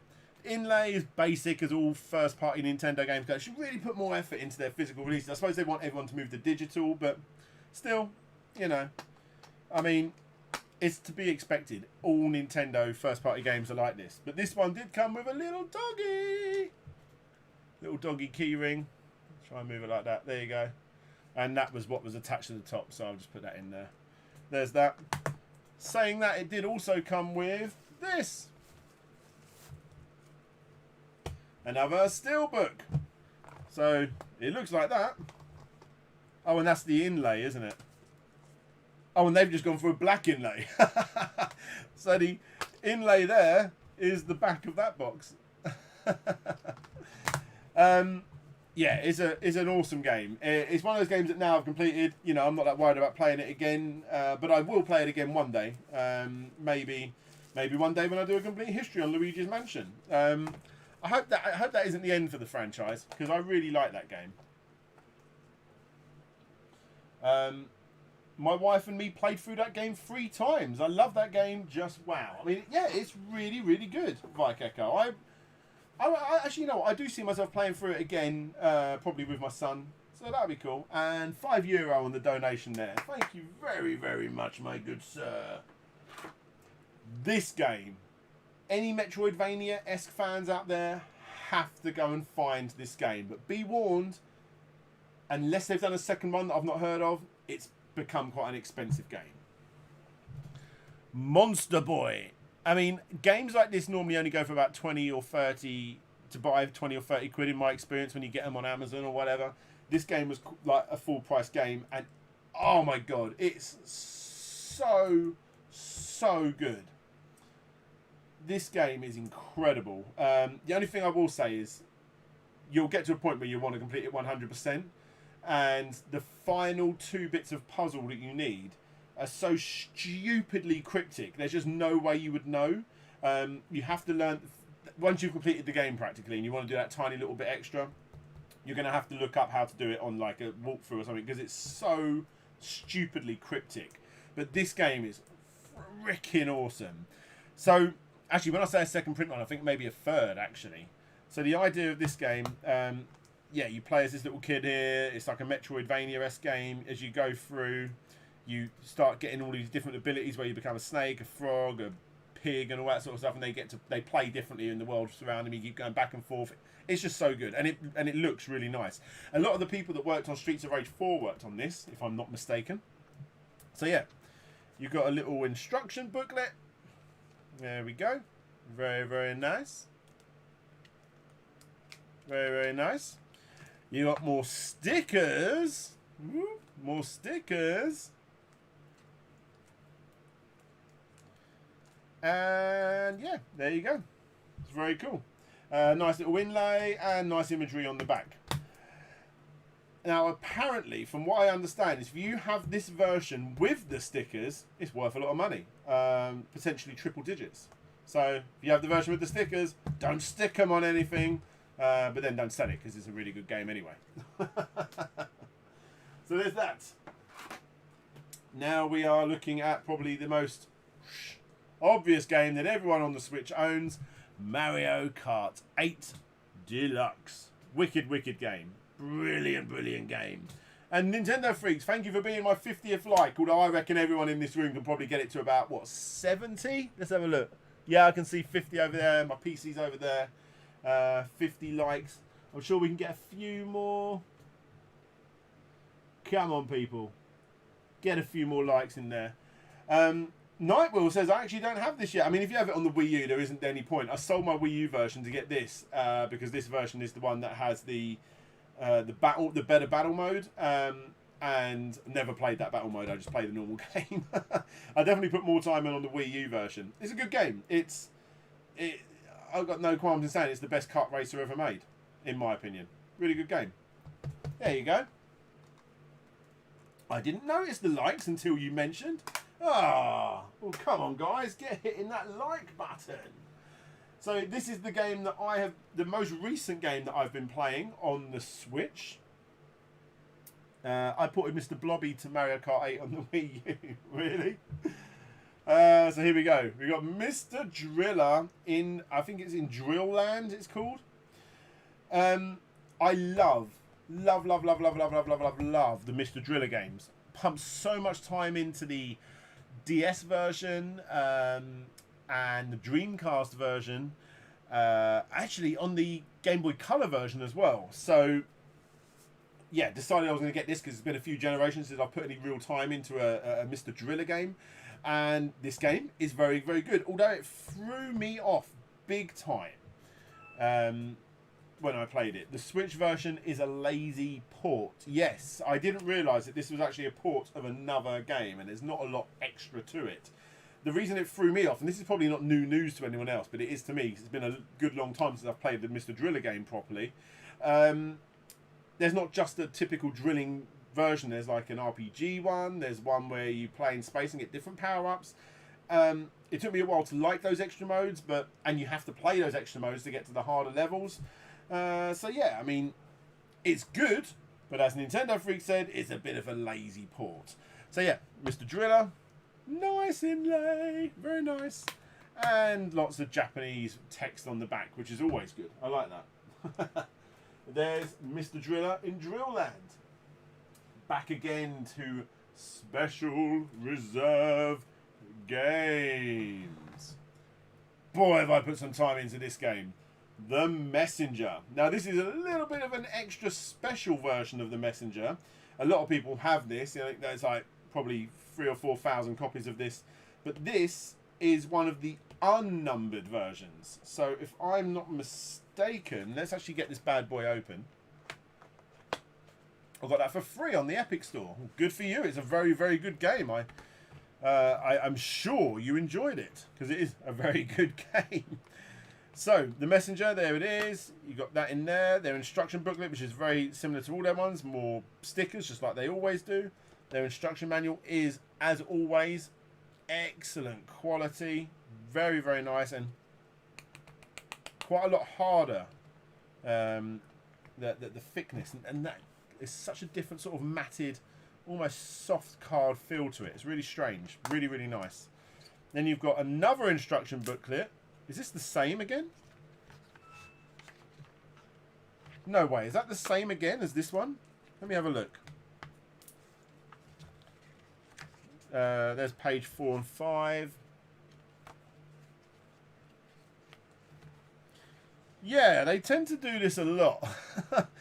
The inlays are not exactly the same, but they are almost. There's a couple of pages different. But yeah, they give you the same book twice. It's very, very odd. See what I mean? Why would they do that? But yeah, it's odd. Anyway, on the back, it normally tells you what number you have, but mine does not, because mine is unnumbered. So, that's a thing. That's a thing that happened. Let's put the manual back. But yeah, very, very good game. Bit Ninja Gaiden-esque. And yeah, I pumped some serious time into that. I didn't complete it. And I was very surprised. There was a part of the game where it went into a different style of animation, almost from like 8-bit to 16-bit. Very, very good game. So from that to another one from the same company, actually. We have My Friend Pedro. Now, I'd never played this before. This game didn't grab me as much as things like The Messenger and Hotline Miami and their other releases, but it was still good. And it came with a banana. Don't know. So yeah, It's a really, really good game, actually. It didn't grab me as much. I want to give it another go so I can give it some more time. So my friend Pedro, you got some more stickers there, which I don't want to put on any of my... I don't want to take them out, you know. Oh, look at that. Which way does it go? Oh, there you go. One of those sort of weird card things. It's really nice animation in this game. Yeah, it's cool. There's more of those. Lots and lots of those. And that's actually... Oh, it goes that way. And that's actually the way that the game plays. Yeah, it's quite an addictive game. That's a nice income. You got more stickers, just like all their other stuff. There's your instruction booklet. Again, very high quality.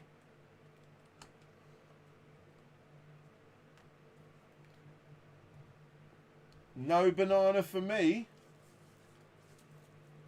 No banana for you? Why not? Did you not get this version of the game? And if you guys are not signed into Special Reserves Discord, I highly suggest you do that, because they often do like extra versions of their games. You can go and get them on there, which is always good. So yeah, that's cool. And I've just put the game in around the wrong way. Oh no, I haven't. There we go. I don't know what number I am, but yeah, there you go. That's a really good one. Got quite a few Special Reserve games. What's next? Ah, another Japanese import. Ninja Jajamaru collection.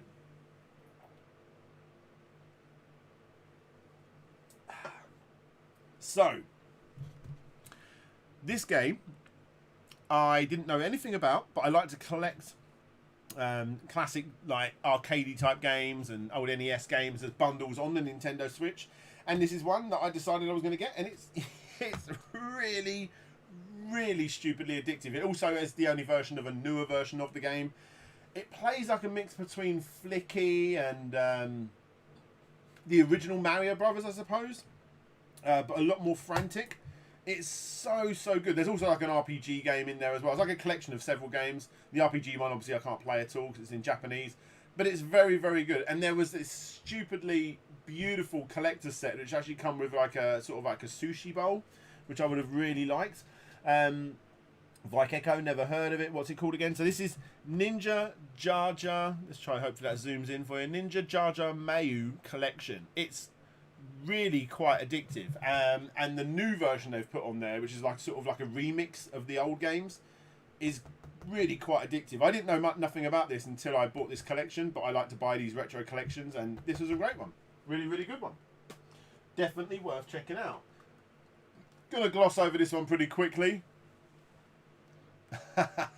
I have never played this ever. I knew my son would love it, so I actually bought it second hand. Someone was selling it on eBay, on Facebook Marketplace for like a 10 or 20 quid. Someone shout me on Twitter if any more of our super rare titles get shown. Haha, laters. Oh, you've still got a few more. How far away are you? You are 1, 2, 3, 4, 5, 6, 7, 8, 9, 10, 12 away from the next one. And then after that, you've got 1, 2, 3, 4. You got another 6 super rare games coming, Ryan. So yeah, Nintendo Labo. It's fine. It's the one where you make the big robot and you do this with your arms. I've never played it, but my son has, and he had a lot of fun with it. So yeah, there's Nintendo Labo. Good game. Freaking awesome game. And there's another bit to this actually that I've left off. If I can quickly reach it. Where is it? Here it is.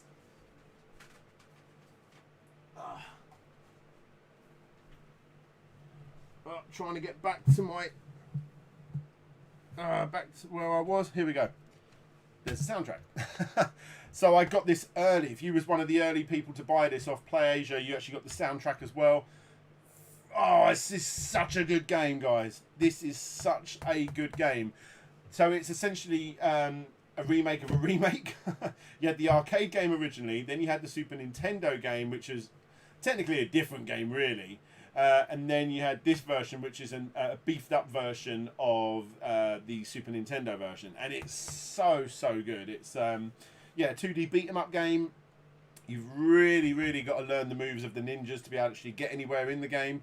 The animation is so nice in it. That's the original artwork of the Super Nintendo box art, so it's really nice to have that as a reversible cover. It comes with a music CD, not in the same box, but I mean, it's nice. I have that actually burnt off onto my computer so I can listen to it randomly. Very good game and good soundtrack. Highly recommended for retro game fans out there. Can't suggest that one enough. Whoa, that box looks familiar. What, that one in there? Yeah. I believe it's quite an expensive game to get now as well. I know that's the case for Wild Arms, which is another one they released, and I've got that one coming up fairly shortly. What's next? Another retro collection. The Namcot collection. The Pac-Man Namcot collection. This is an odd one. I bought this because, like I said, I like to get my retro collections. It was a super cheap one. I think it was like $19 or something, like brand new, and it's only just come out. But there's hardly anything on it, even to the point where I don't know if they're going to release more packs to this later. But basically, you look at these shelves of all of the NES games, and like there's like 3 shelves, and in the top left-hand corner they've got like 6 games. I mean, the games are good. I mean, you've got Pac-Man, you've got One Pac-O Graffiti, which are the main ones that I've played. But the real reason that you want this is for that game right there, which is these are all emulated by M2 as well, so they're going to be as good as they can possibly be. It's a demake of Pac-Man Championship Edition, which is one of the best Pac-Man games. It's really nice. So it's a cool collection, but there should have been so much more on there. This is NES versions of arcade games, which is a weird collection to get. Really weird. Daniel, you are going to end up doing the stream for a long time tonight. I know. I reckon I'm halfway through. It's going to take a while. It's going to take a while. Especially when you're coming up with stuff like this. The Night Trap box set. The first thing I ever got from Limited Run, and it is incredible. Absolutely incredible. So, let me show you what's in this box. It's quite insane. So much in this box. So, you've got the game, obviously, with its reversible cover that actually makes it look like a proper Sega CD cover. You've got a lovely little booklet there, which is very nice. I'm just going to take the game out, and there's a reason. I'll put that down there. So yeah, there's the game. Then you've got a steelbook, which is cool. Very nice steelbook. Limited Run always do these cards that when you buy stuff from them, they send out these cards of each one. If there's anyone that actually has every single card, you're a maniac. That would be an insane collection. I'm nowhere near that. Then you have a VHS of all of the footage from Night Trap. Obviously I can't play it because it's an American VHS, but that's insane that that's the thing that exists. This red thing that you see here was actually what was around the box, but I've just kept it neatly inside the box. Then I'll go to that one in a minute. Then you've got a big old well, come on, let's open it up. Poster, which is really nice. I'll put it up here and you can see it a bit better. There you go. There's that. And then, this is the funniest bit. Put that away. And then you've actually got a replication of the original Sega CD, where they've put Limited Run there. Sega CD version of the actual game. And the funny thing about that is, you open it up and look, there's a tiny little slot right in the middle for you to put your game. Go on, get in there. I've never done this. It's actually quite tight. There you go. The size of that box for that one little cartridge. That's insane. And look, there you go. You can put the actual game in. Now, I'm really gutted because I took this box off the shelf one day, upside down, and all of the contents flew out and landed on the floor, which meant these flimsy Sega Saturn cases snapped and I had to glue it back together. Can you see the crack? That was a sad day. It was a sad day. And Vike Echo with the €20 donation. Thank you, my good sir. I'm going to put that in there, actually. I think that would actually fit quite nicely in there. And that's a massive booklet in itself as well. So yeah, that's actually one of the most impressive box sets I think I own. For something that officially no one asked for, because it was originally a Kickstarter that badly failed. And then obviously Limited Run got hold of them and still done it. But I mean, it's just awesome that it exists, that we have Night Trap on the Nintendo Switch. Not because it's a good game or anything like that, but just because Nintendo said it would never come to a Nintendo console. And oh boy, it did. It did. So, yeah, I mean, it's cool that it exists. It's really weird that it exists. And it's one of the nicest box sets that I own. Don't forget the sequel. Oh, yes. And there you go. Really, really cool. Hang on, let's put that back in there as well. That's definitely one of the most impressive box sets I own. Here we have another game. Very similar to... what's this similar to? Sort of, I suppose like Mega Man, really. But like, I suppose more... No, more like Ninja Gaiden, the NES version of Ninja Gaiden. This is actually two games again, Onokun and Odorless. These are brutally hard, retro-inspired 8-bit games. Obviously, it's another one from PlayAsia, the East Asia Soft Games. This is number 633 of 3,000. I think this one took a little bit longer to sell out, if it has sold out. You've got the soundtracks there. With this Obi strip, in actual fact, I believe it's a 2 CD. Yes, it is. Which is nice. And there's the game itself. Nice inlay cover. Obviously, specific artwork to actually have both the games on there. Yeah, so people out there like brutally hard 2D NES type games. They don't make games like they used to. They definitely do. This game is exactly like those games used to be back in the day. Exactly the same. Exactly. Good game. It's a good game. It's a good game.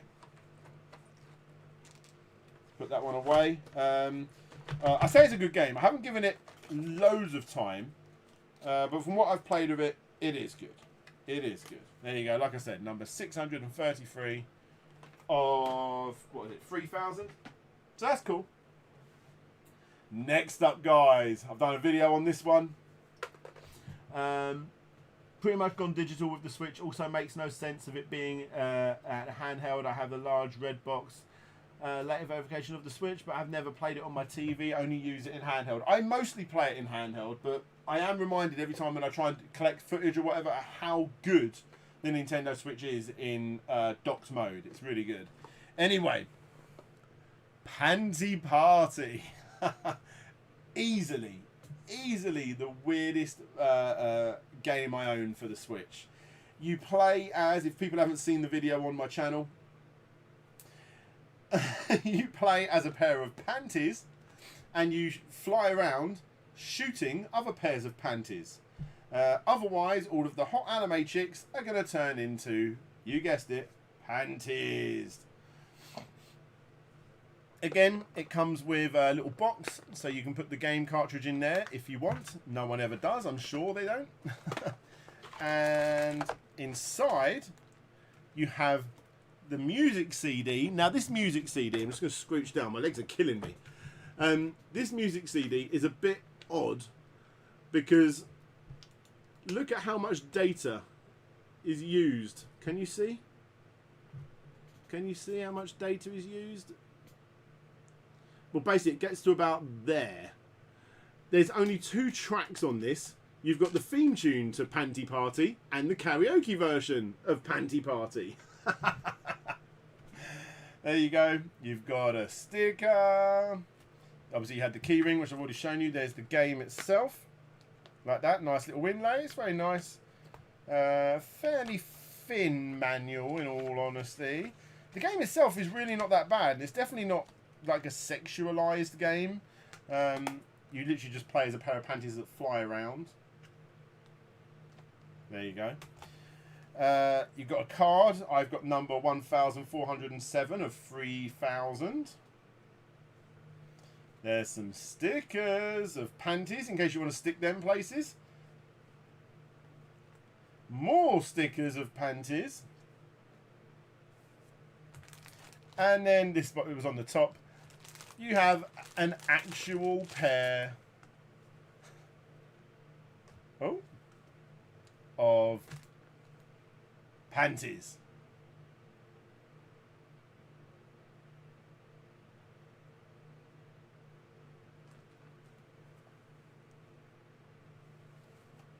And there you go. I've just put them on my head. There goes YouTube's algorithm. Yes, so this game actually comes with a pair of panties. I've talked about this in the past. If you guys haven't seen the... if you YouTube Nintendo Switch rude games or something like that for perverts, I think I called it. The first video I did, this was the #1 game. It came with, like I say, a pair of panties. I think it's only me and Destiny FOMO that have done videos based on this. But yeah, there you go. That is definitely the weirdest version that I owned. The weirdest game that I own. Very, very, very odd. And there's the soundtrack. Woo! I've actually used the music a few times in my videos and people haven't picked up on it. I've done it in case. I wonder if anyone recognises it. But yeah, there you go. That is Panty Party. But it's not the weirdest game. I mean, it's definitely the weirdest box set. It's not the weirdest game I own that begins with a P. We'll get to that very shortly. What's next up? Ah, this. I have not spent a lot of time on this, but what I have played, it's very, very good. What's that? Terrible coughing. Stop saying panties! Artificial Fox, 10 out of 10 best special edition ever. Nightwheel, I'm sorry I didn't wear it as a mask. I wouldn't trust buying a pre-owned copy of this on eBay in case someone had used the panties. Very brave for showing that you actually own that panties game. Lee, mate, check it out. Hey, Fusion Magazine's in the house. How you doing, buddy? So, Pato Box, whatever you want to say, is essentially, I'm going to say a more advanced version of a game like, what is it, Punch Out for the Super Nintendo, or Super Punch Out. Entirely in black, where you play as a boxing duck. There's a certificate. I'm number 1671 of only 2,000 copies this game has. There's the soundtrack, which is actually pretty good, this soundtrack. I've listened to this one a couple of times. It's a good soundtrack. Put that aside. There's another sticker, number 6 from PlayAsia. And there's the game. All very, very basic, very black and white. It goes very well. They've actually gone for a more almost newspapery feel. And yeah, it's a really, really good game. If you like Super Punch Out or Punch Out, like, this is a game that you probably must own, actually. It's really good. I want to spend more time with it.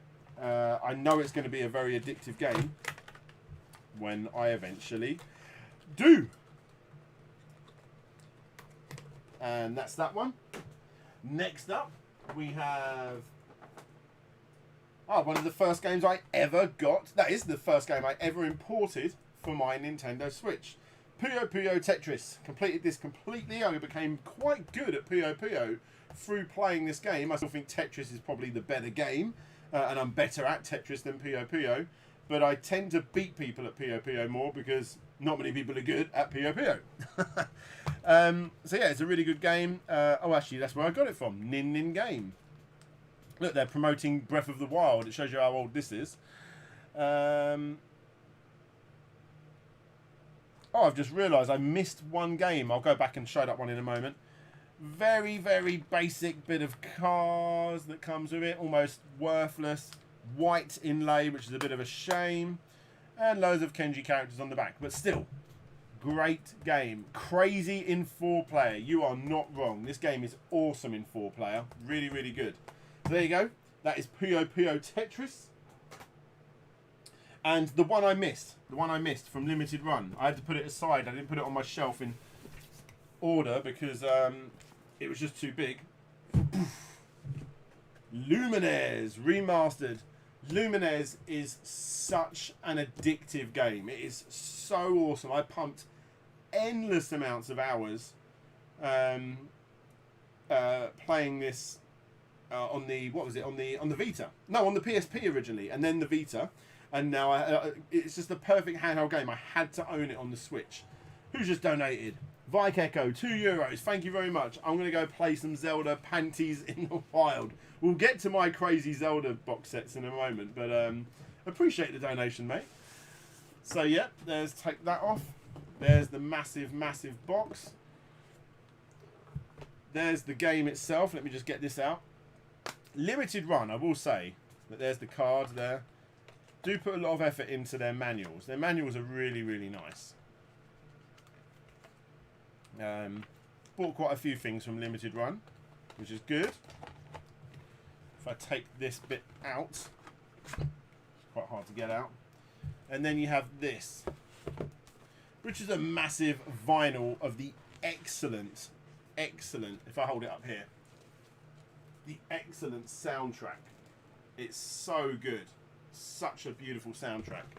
And yeah, the vinyls themselves are actually really, really nice. So you can see I don't always show off the vinyls I get in my videos. I do keep some back. It's just one I had to own. And I'll tell you what, there's actually a more expensive version that G to the Next Level owns. Look at that. That's beautiful, isn't it? Yeah, G to the Next Level owns this really expensive version that like lights up, that looks like one of the 4 cubes that you drop down. Oh, it's so, so nice. I couldn't bring myself to pay that much for a puzzle game. But, yeah, it's a great game. Really, really good little game. And there's a lot of hardcore fans of the Lumines series out there. And I am definitely one of them. There you go. So there you go. There's Lumines Remastered. Put that down there. What's next? What's next? I can show you all 3 of these at the same time. I hope I'm saying it correctly. But you got the Psycho collection, 1, 2, and 3. Now they did release these as so many different types of variations. You release them as 2 games with loads all together. They're quite a mismatch of games, honestly. Most of the games on the Series 1 are really good, minus, what's the one that's bad? Soul Divide. I wasn't a fan of Soul Divide. The same on this one. I wasn't a fan of Tengai.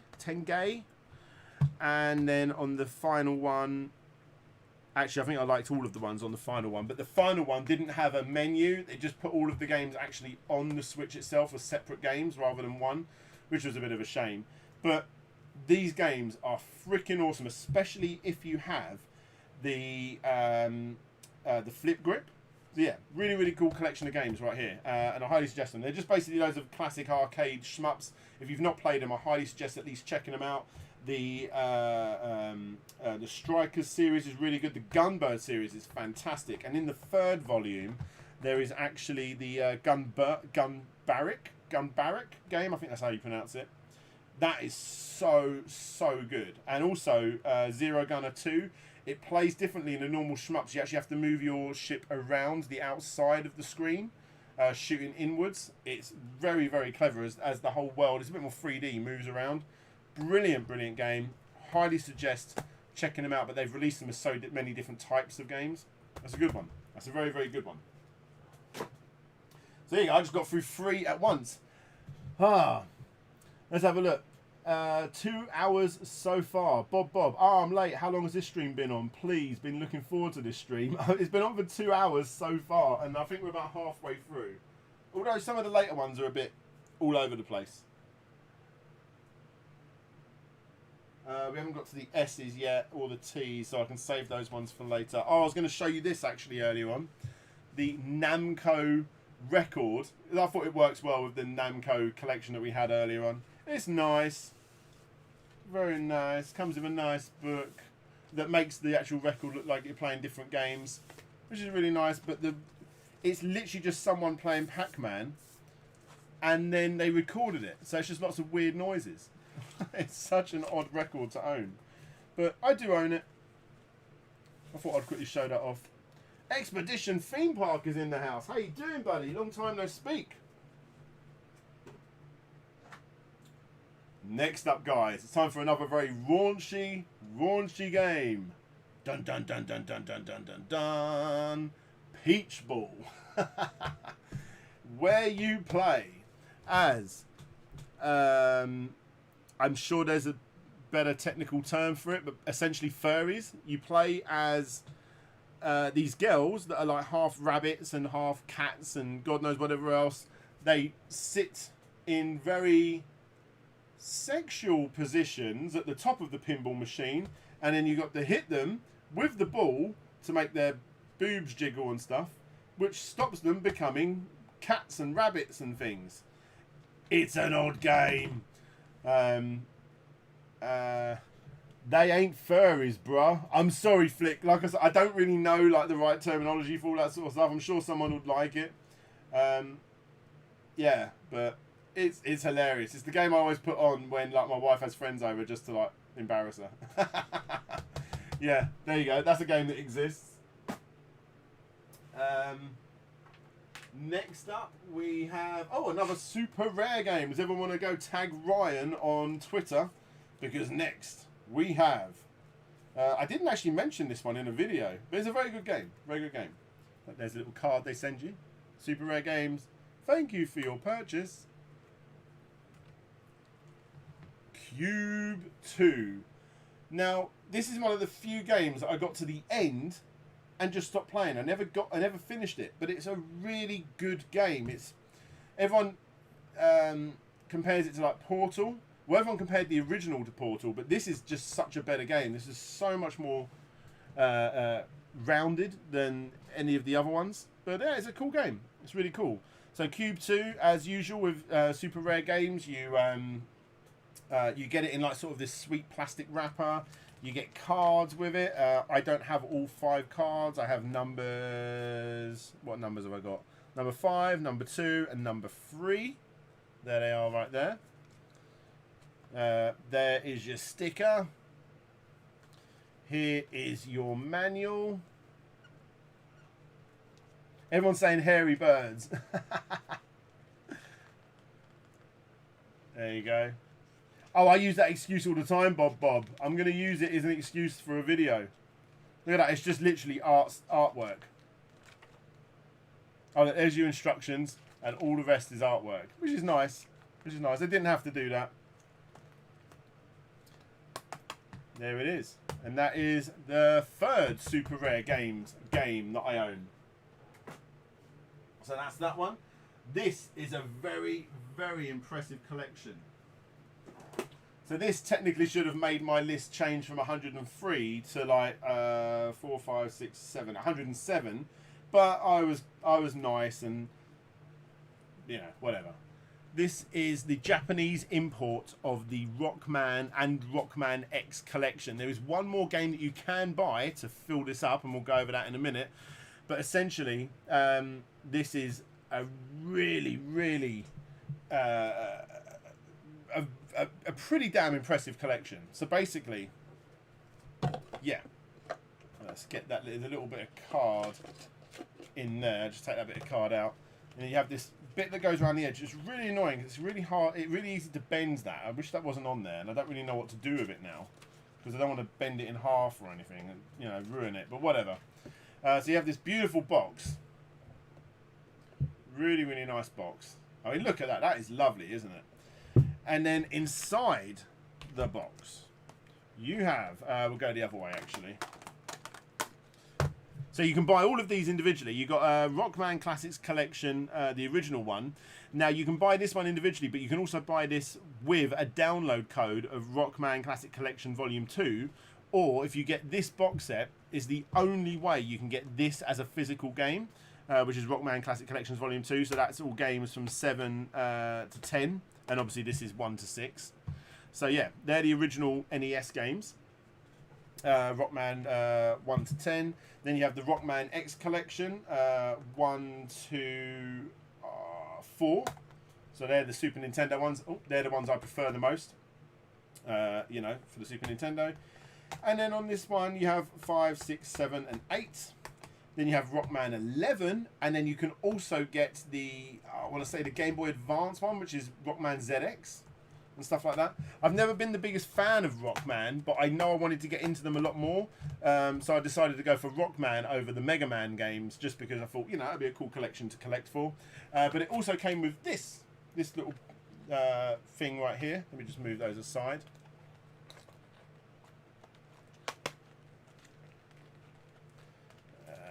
Get all of this out. So this is such a pointless thing to have if you're like a Westerner like me.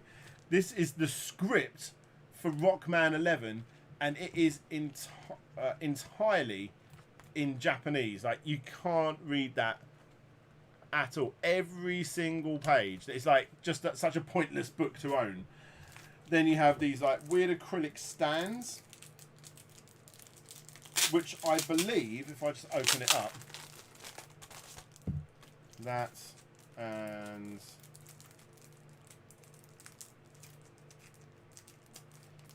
Michael says, I'm going to have to go look for this collection. Yeah, I know they made a Mega Man version. I'm pretty sure they made a Mega Man version as well.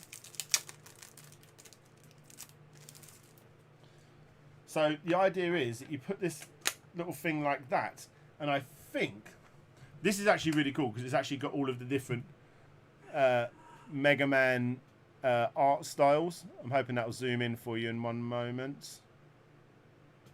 No, I'm not sure it will. But basically, yeah, so it's got all of the different art styles of all the different Mega Men, and even like the really ugly ones from like the NES box art, which is quite sweet. I believe the idea of this is you're supposed to, it works as a stand, you're supposed to put your Switch on there and then play it. But I mean, what are you supposed to do? Like, carry this around? I don't really know. It's, yeah, I only really ever get this out now to show people. But as a collection, it's a really, really nice retro collection. Like I say, I'm trying to collect them. So, this is a nice collection that I'm collecting. If that makes any sense. So, yeah, there is the Rockman collection. That's definitely one of the bigger ones that I own, and that one should have really pushed the number up to, like, I say 107 or something like that. It is a bit cheeky of them not including, yeah, there it is. There's the final game that you can buy to fill up the box, but no. Well, I mean, well, actually, what am I saying? No, I probably will, won't I? I probably will. Put all those games down there. Right, what's next? Raiden. I can't honestly tell you too much. I have not given this game enough time. But, yeah, Raiden, what is that, V5? It's a good, it's supposed to be a very good game. All the reviews I read on it were really good. It comes with a little mini soundtrack, which is nice. A concept art manual. Ooh. I'm a big shmup fan. It's surprising that I haven't given this time. I keep forgetting it. I've got it, if I'm honest. But yeah, it's a cool one. Nice. Raiden. Next up is... here we go. Got one here from Strictly. This is a very cool release. And Vike Echo. Hey, books clearly smuggled into that box by Paul Andrews. Right, here we go. R-Type Dimensions. I was playing this only last night, and I was having a really good time with it. It's so it's 2 R-Type games, but you like Wonder Boy. Is it Wonder Boy? Yeah, Wonder Boy 3. You can touch a back button, and it basically just changes it all into like some sort of HD design. It's really nice. There's your inlay. There's your back cover. This was their 17th release. And like I say, I've got number 36 of 500. And yeah, it's a nice little set, and I've got a little card that came with it. I got this when I got the Darius collection on the side, so really cool little set. Next up, I was not impressed with this game. Not at all. By the way, thank you for your donation, Vikeko. I don't think I said that. So yes, we have Rad Rogers Radical Edition. So this was, I want to say, a Kickstarter originally. It has everything that someone like me would like in a 2.5D platform. It's got that sort of like Earthworm Jimmy sort of 90s attitude. I just don't think it played very well, sadly. And it definitely didn't play that well on the Switch. It's quite a boring inlay. It's got a nice image, but they've just covered it in legal jargon. Yeah, I mean, they're definitely aiming for people like me. It's got a 16 rating. And yeah, I mean, it wasn't bad. I was just expecting more, you know. Has John St. John voiceover. Oh, does it really? Okay. It also has 2-player. Got that on download and love it. Maybe I'll give it another go. I just don't think it played very well on the Switch. I'll give it another go, though. I'll give it another go. So here's quite an odd import that I got. I'm a big fan of the River City games. And this is essentially... I keep dropping it. This is essentially River City, but as like a Smash Brothers type game. You're all on this like sort of 3D playing field, and then you run in as 2D sprites, kind of like how Parappa the Rapper looks, and you just beat the crap out of each other. I always die. I'm really bad at the game, but it's good fun, especially if you play it in multiplayer. It's good. So, a very cheap game. Boo! But yeah, now what I will say is, if you're into importing games, always check out that label there, Arc System Works. They seem to publish some really, really good Japanese type games, and this was just one of them. Good game, and very, very cheap as well. What's next? I got this one on the cheap, basically as just something to add to an order, and I ended up having loads and loads of fun. Charles Martinet, the voice of Mario, actually is the voiceover, like the narrator to the game. And this is just the third in the series of the Bit Trip Running series. Yeah, you play as, is it Mr. Commando? I can't remember his name. It's got the soundtrack in there, which is really, really nice. It's got a really, really nice booklet. Reversible cover. There's your booklet. Really high quality. The art style in this is... Wow, I've just noticed. Wow, look in the book. They've actually, I've never seen that before. You can actually scratch off that. I don't want to, but obviously that's supposed to be that's representing Shovel Knight. Then you've got Mario. Oh wow, isn't that clever? Really, really quite clever. And then it comes with this little key ring of Commando, and then you push little. Does it work? Oh yeah, look, his eyes light up. It's a cool little extra. Oh, I turned the manual one away. Yeah, so I mean, I was happy with that one. I didn't complete the game. I knew I wouldn't, but I had a lot of fun playing Runner 3. That was a good game. Commander Video, that's it. Yes, good game. Thank you, Nightwheel. Cheers. Time for another Zelda type game. I have not finished this one, but we have Reverie, Sweet As Edition. There we go. So this is obviously another Play Asia game. This is the 4th one that they released, so you obviously know exactly what it's going to look like. Comes with a map, same as Italju 2 does. Really high quality, actually. Check this out. That's the map that you play in. Very, look at that. That's so Zelda.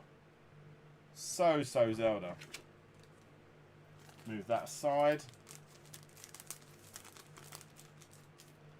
There's your soundtrack, very calm. There's there. I'm number 526 of 3,000. There's your inlay. Very nice inlay. Look, look, look. Big book this time. Oh, it's all going out. There we go. Big, big, big book. And yeah, altogether it's not bad. I haven't really spent a lot of time on it, if I'm honest. But yeah, that's the 4th Play Asia video game that they published for the Nintendo Switch. And also, this wasn't it, because you also had this.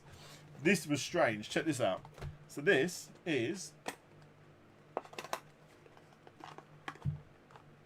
a yo-yo. I haven't actually set it up, but yeah, it's a yo-yo. Is it a yo-yo? Yeah, it is. There's the bit that goes on over your finger. Yeah, I'm gonna have to properly set that up, but yeah, it's a yo-yo. This Switch game comes with a yo-yo. It's definitely not as weird as the game that comes with a pair of panties. Need to start another pile. So there you go. There's Riveri. Show us some tricks, my dude. I'm no good at playing yo-yos. I remember they were quite big when I was at school. There was like a second drive of them. Back to another Play Asia one. So this is technically the first one that they put out, but it was their second numbered release. This is RXN. It's another shmup. As you probably guess, I'm quite a big fan of these games. Come on, come out. Yeah, I'm a big fan of these games, but this one is quite easy. You'll complete it in like no time at all. So there's your game. The art style is actually perfectly fitting to the game. There's like a lot of story. I feel like they've put that in there to fill out the game. Not much of a manual this time, but it does come with, there's your game, sticker. I only just got in there. This one's 2,624, 3,000. This one's sold out really quickly, actually. Another card, which is quite nice. And there's your art book, which is really high quality, actually. Really, really nice high quality. There you go. And you also have another steelbook, because you can never have enough of those. Let's put that back in there and never look at it again. It's so weird that steelbooks are even a thing. Like, no one does anything with them. It's really odd. But yeah, I mean, the game's fine. It's just, I just found it so easy. There wasn't really a lot to it, in my opinion. You know, it would be cool if they had a ZX Spectrum game collection on the Nintendo Switch. Really, that would be quite insane if something like that existed.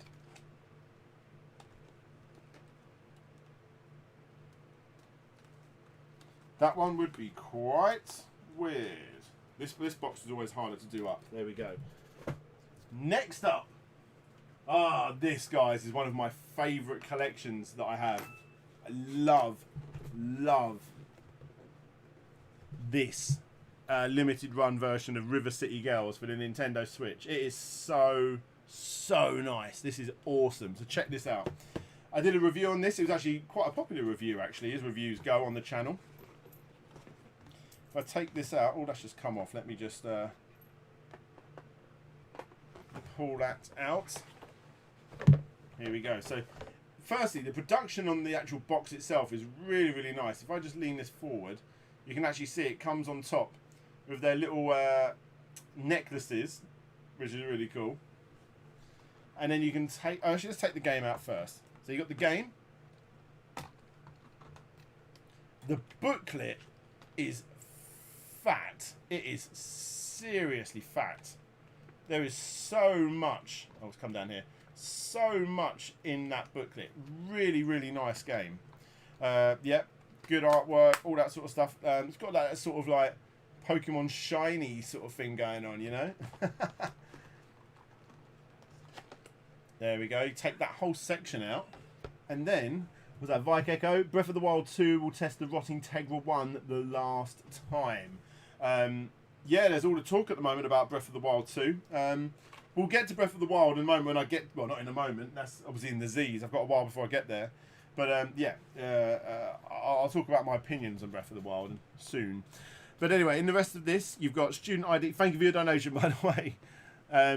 You've got the student IDs. There's the picture that they see of their boyfriends being kidnapped. There's the tickets to the VIP concert that they want to go to. There's obviously your limited run card that comes with them all.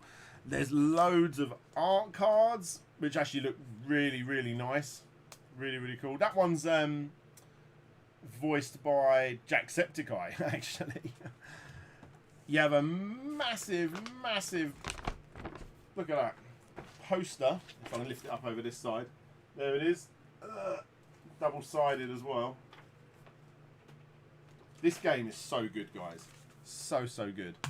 So I'll put all that back together. This is a really nice box set. Like one of my favourites. Easy. For any system. I just love this game.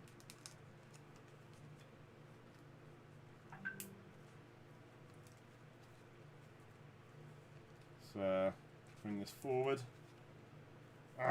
Come on. I don't want to ruin it. Then you have the soundtrack on CD, double CD, which is actually the only version that has all of the tracks, if I'm not mistaken. Wicked, wicked soundtrack. The soundtrack in River City Girls is so, so good. You have a replication cartridge, which is nice. And we're still not done. Let me put that back. Because if I open it up this way, you have a menu, a burger menu. This is the part of the game where you can go and like do up all your moves and stuff that you have in the game. So yeah, you buy new moves that you can then use.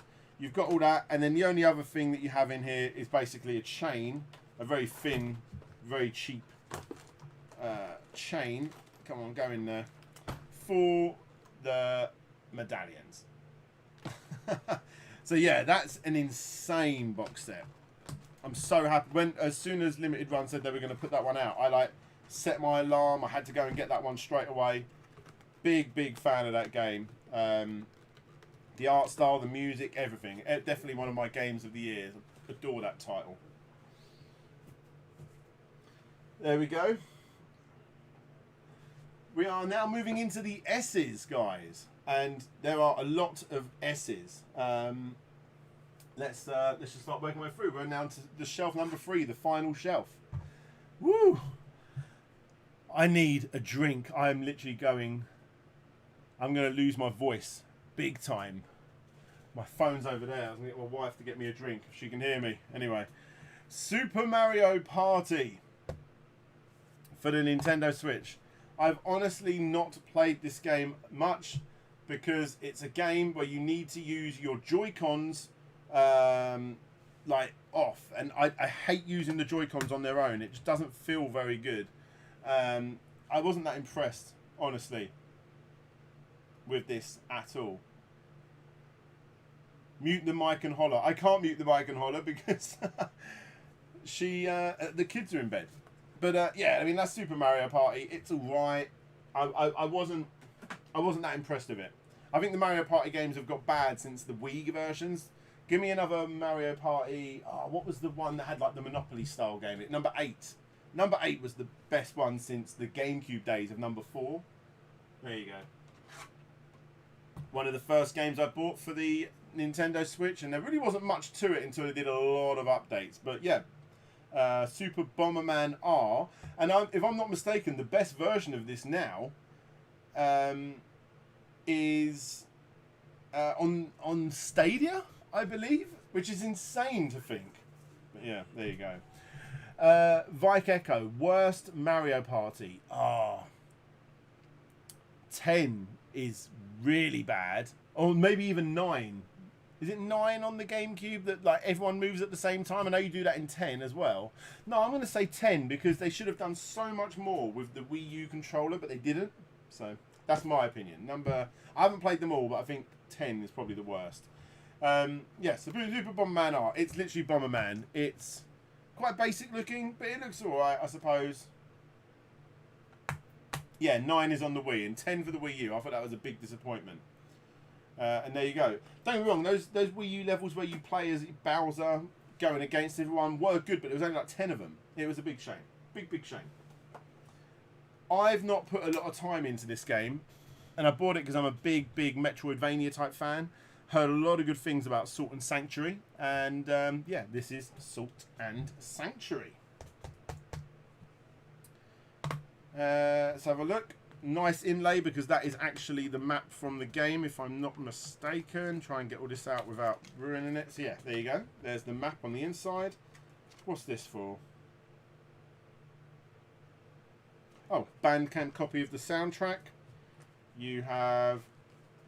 Oh, look, there you go. There's the actual map, so you can actually see it there. There you go.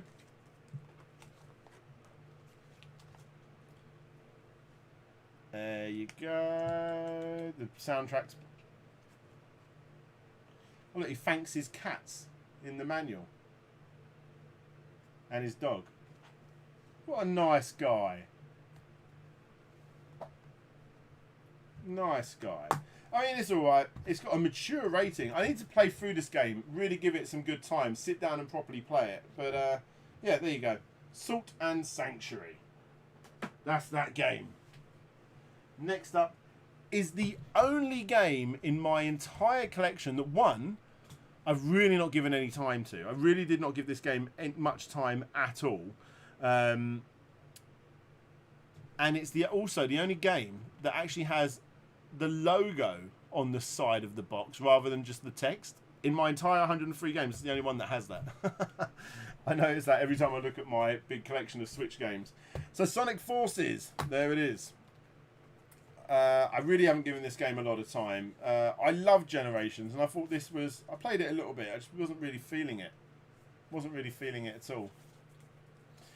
Boring inlay.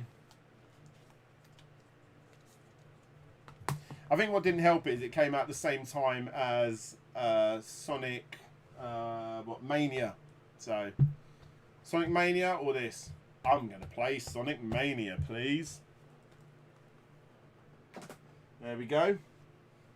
Next up, we have another game that I've actually not really put much time into. Everyone message Ryan over on Twitter, because I'm about to show off. Oh no, here it is. The Sexy Brutal. Everybody is saying this game is awesome, and I really like Tequila Works. So I'm going to put some serious time into this. I've just not been in the mood to play this sort of like mystery... I want to say like a text adventure, like exploration game. No, not text adventure. Point and click, sorry, type exploration game. Yeah, it's got really good reviews. They've sent it to me. I've not actually played it yet. But yeah, it's supposed to be very good. As always, they always send them in that nice sweet wrapper styly. It's got a nice little manual. Very nice. Very nice. Good inlay on the artwork. There's your sticker. There's your art cards. Again, I only have 3 of them. I have number 1, number 2, and number 5.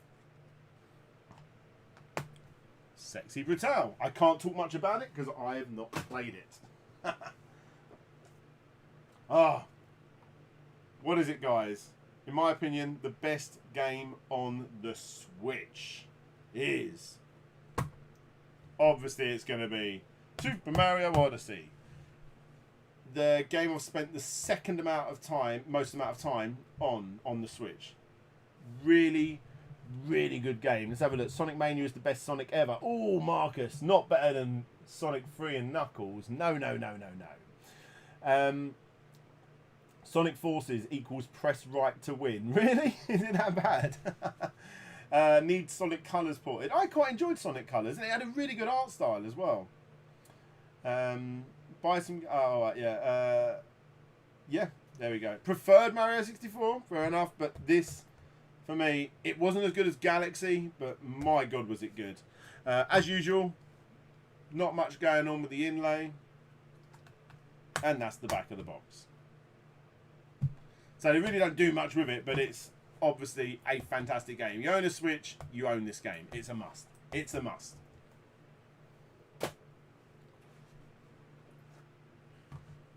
Sushi Striker. I had a lot of fun with the gameplay of this game. It was fun. But the problem with Sushi Striker, the way of the Sushido, is they put so much effort into the actual animation of the game. It really dragged on so much. The gameplay is utterly fantastic. It plays fantastically, so good. And from what I hear, it actually is better to be played on the 3DS. But the cutscenes just will not show. I don't care about the story in a puzzle game. This is just but the gameplay itself is beautiful. Look, that's nice. That's a really nice inlay. No booklet, sadly. There's your back of your box. Sushi Striker, The Way of the Sushido. A very cheap game to buy, but a brilliant game. There you go. Worst Mario game, says Vike Echo. Is it too cliche to say the CDI games? There's probably others. I don't know. Super Mario Ball? No, I don't know. What would be the worst? See, I can only think back to good ones that I've played. Even ones that I don't really like that much are still good games. Probably the CDI one without thinking. Mario is Missing. Yeah, that's not a good one. People are saying, yeah, Hotel Mario. Mario Party 10. Yeah, you can have that one. Definitely. There you go. Cinemare X. I bought this. I used to have it on the Xbox Live arcade. Great schmuppy type game. Some people hate it. I love it. Really like this game.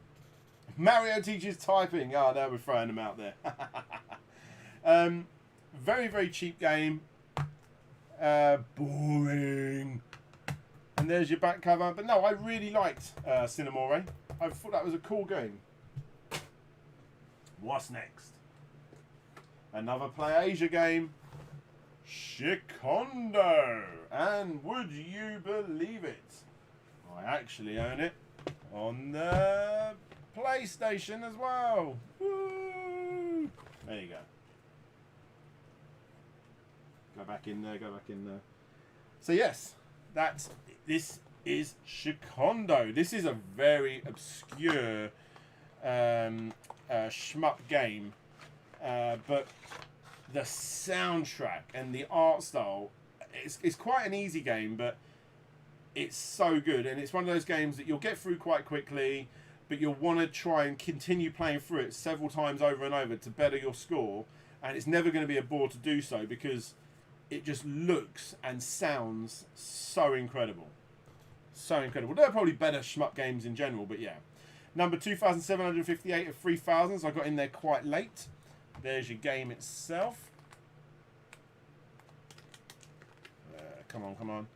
There's your manual. Not much to it. Yeah, the bosses you go up against in this are like really strange. And if anyone knows the electronica artist Noisia, some of the soundtrack sounds like it's come straight from a Noisia album. There is your soundtrack right there, which I own twice because I own the PlayStation version, obviously. Great game.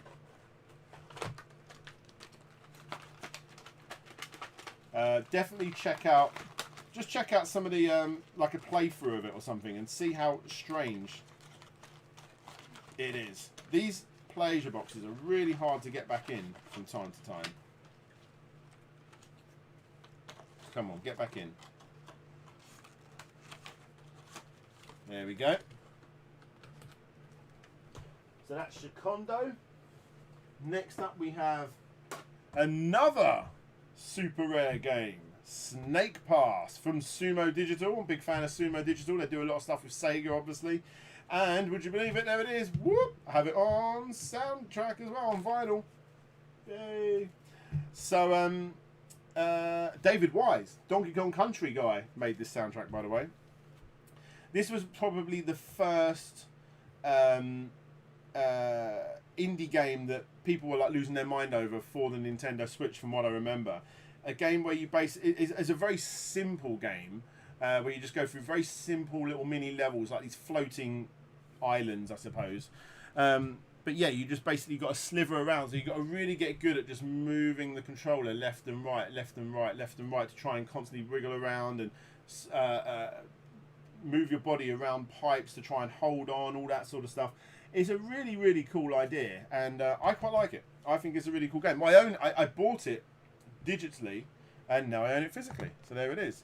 There's your card that always comes with your games. There's your manual, and look, I mean, this actually, all that art, the concept art, that's what the levels look like, and it's a really good game. It's actually really fun. It's quite short, and I've 100%ed this game as well.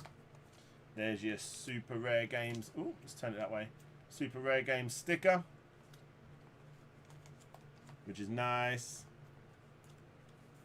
And whoop, there's your cards, number 1, 2, and 3. I don't own any others after that. Don't really mind too much about not collecting those, in all honesty, but I know there are people out there that do love them. But yeah, there's Snake Pass, and in case you're interested, there's your soundtrack. It's just a black vinyl, but yeah, David Wise did the soundtrack. My son and daughter love this soundtrack, which is cool. Put that down there. What's next? I have not put a lot of time into this, and I really want to. Splatoon 2. I even got the good Wii Pro controller to play it. So this is obviously Splatoon 2. There's really not much to say. Everybody knows what Splatoon 2 is. It's got a reversible cover, which is thumbs up for Nintendo for actually putting a bit of effort in. But yeah, I mean, it's a Splatoon 2. There it is. Look at it. It's Splatoon 2. Have you looked at it? There it is. Let's move on. Everyone knows what that is. Another retro collection. The SNK 40th anniversary collection. Let's just give some shout outs quickly. Who's been in here since the beginning? Because I know I'm dropping in numbers ever so slightly, but I know it's a really, really long stream. That's why. But yeah, there we go. Anyway, this is the SNK 40th anniversary collection. I bought this because I like to get my retro collections up. This has quite a few. Most of them you had to download. It doesn't say how many games are in here. Boo! But yeah, I mean, there was a nice box set of this game that I didn't know about until after I bought it. But yeah, there you go. Yeah, you got I can never say your name right. Jifo no On of Might. Yes, you've been there since the beginning. Thank you very much. Obviously, Vike Echo has as well. Marcus M just about. So yeah, this got loads and loads of DLC with loads of extra games. I appreciate the people that put the effort into this one, and it's good. It's got like history on some of the games as well. I like this collection. Gets a thumbs up from me. Obviously, I own this one, don't I? I should get the American one, so then I've got the Genesis Classics collection just for the sake of owning it. But yeah, we got the Sega Mega Drive Classics collection. 50 games. I think this was like a £20 cartridge. It was an absolute steal. The emulation isn't as good as what M2 could do, but you're talking like 50 pence a game. It's insane. There's the back of the box. Boo! We don't like that inlay. Yeah, I've put some serious time into this. No Sonic 3 and Sonic Knuckles. I know. Sega. That's the thing. Next up, I'm going to show you the next two ones together. The one that Sega sent me and the one that I bought. So we have the Japanese import of Sonic Mania Plus. Obviously, I own the original as a digital copy as well on the PlayStation 4 and Switch for review purposes. And then they sent me that, like I say, and then I had that one on import. So we'll look at the one they sent me first. Coming with the art book. There's the inlay, which is incredible. Got that blue box art, which is super, super nice. Little manual, which is quite thin, but it really doesn't need... Oh, wow, that's really ugly, actually, isn't it? It doesn't really need to do much, because obviously you've got the art book, which is very nice. Very, very, very, very nice.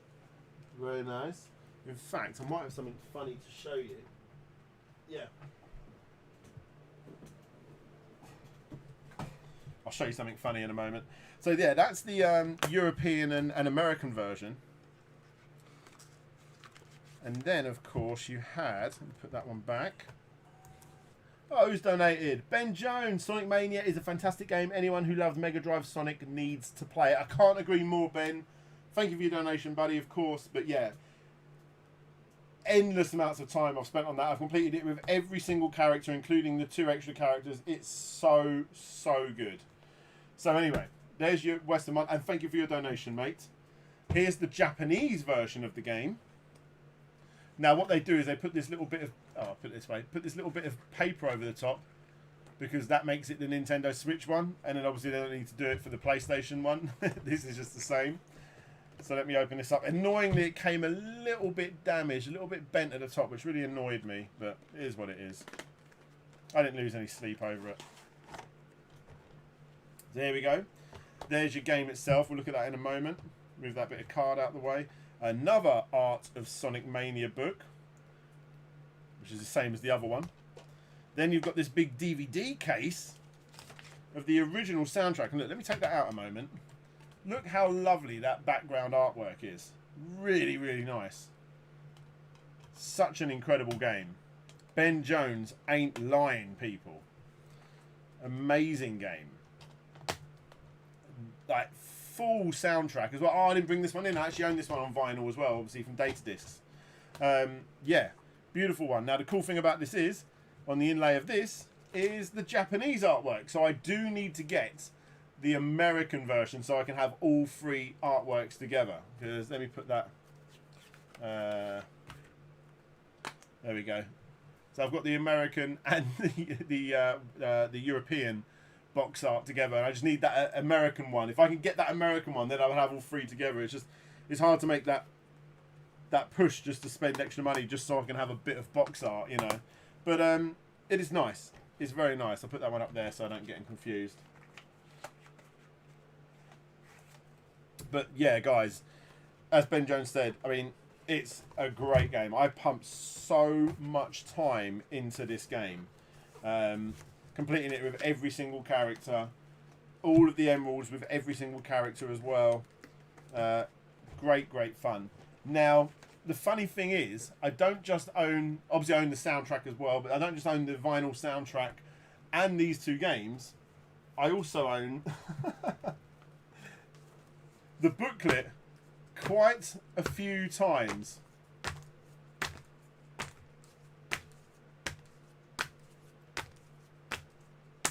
And if that's not crazy enough, I own that shiny case. That shiny case.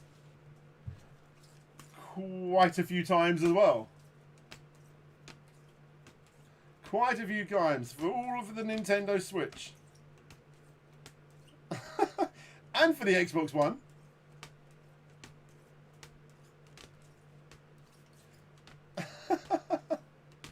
Yep. Quite a few. And for the PlayStation 4. Yeah, it's I own a lot of these. But that's all I've got. I haven't got any more than that. No more than these. If this was Twitch, people would be taking like clips of that, wouldn't they? So yeah, I own a lot of these. I don't really know what to do with them. Oh man, they're going to be really hard to put back together now. They've all gone inside each other. Mate, Vike Echo, if you want one, I'll send one to you, mate. I'll send you one. I'll send you one for each console. You support the show loads, mate. So yeah, there you go. I own all of those. Why so many? That's a secret. No, it's not really. One of my contacts at Sega. There we go. Let's push that all aside. Thank you very, very much, by the way, there, Vike Echo. That's incredibly nice of you. And we've got another one as well.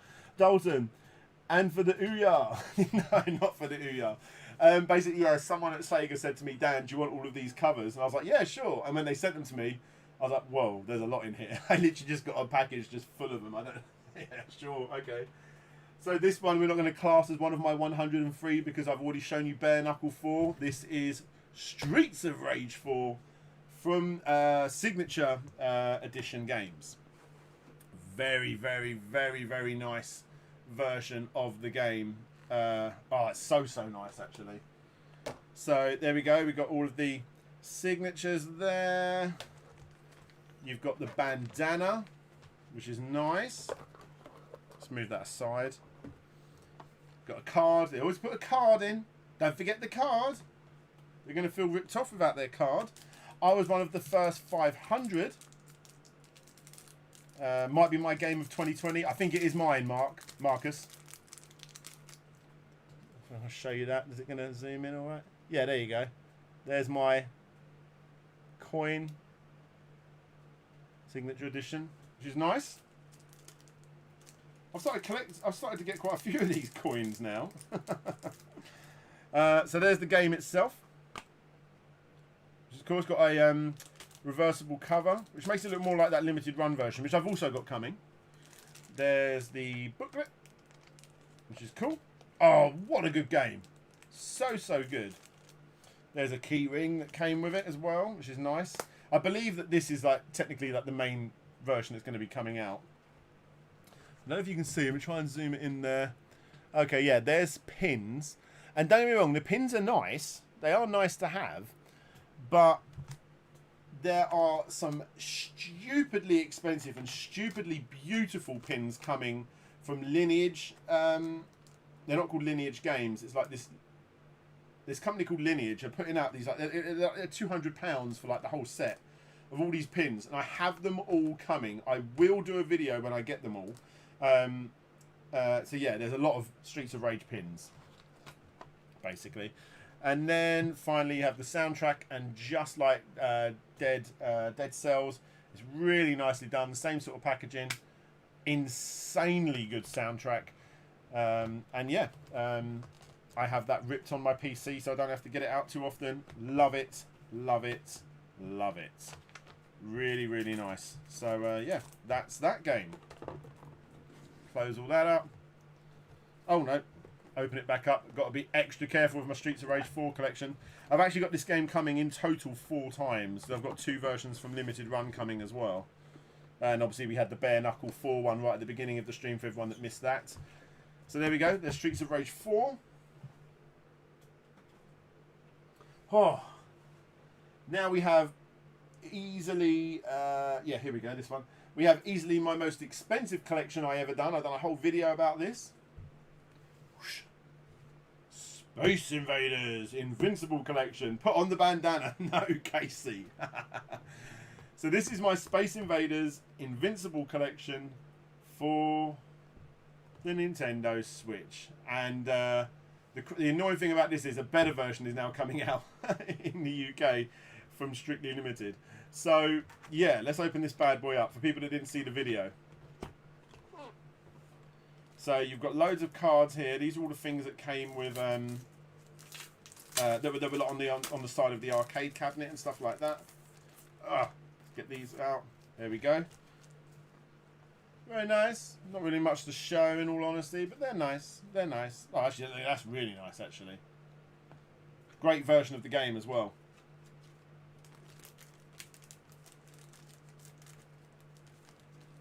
Let's put them back. Come on. There's a nice little tote bag, which was actually a replication of the ones that were given to Tato employees. Look at that. Really, really nice little bag.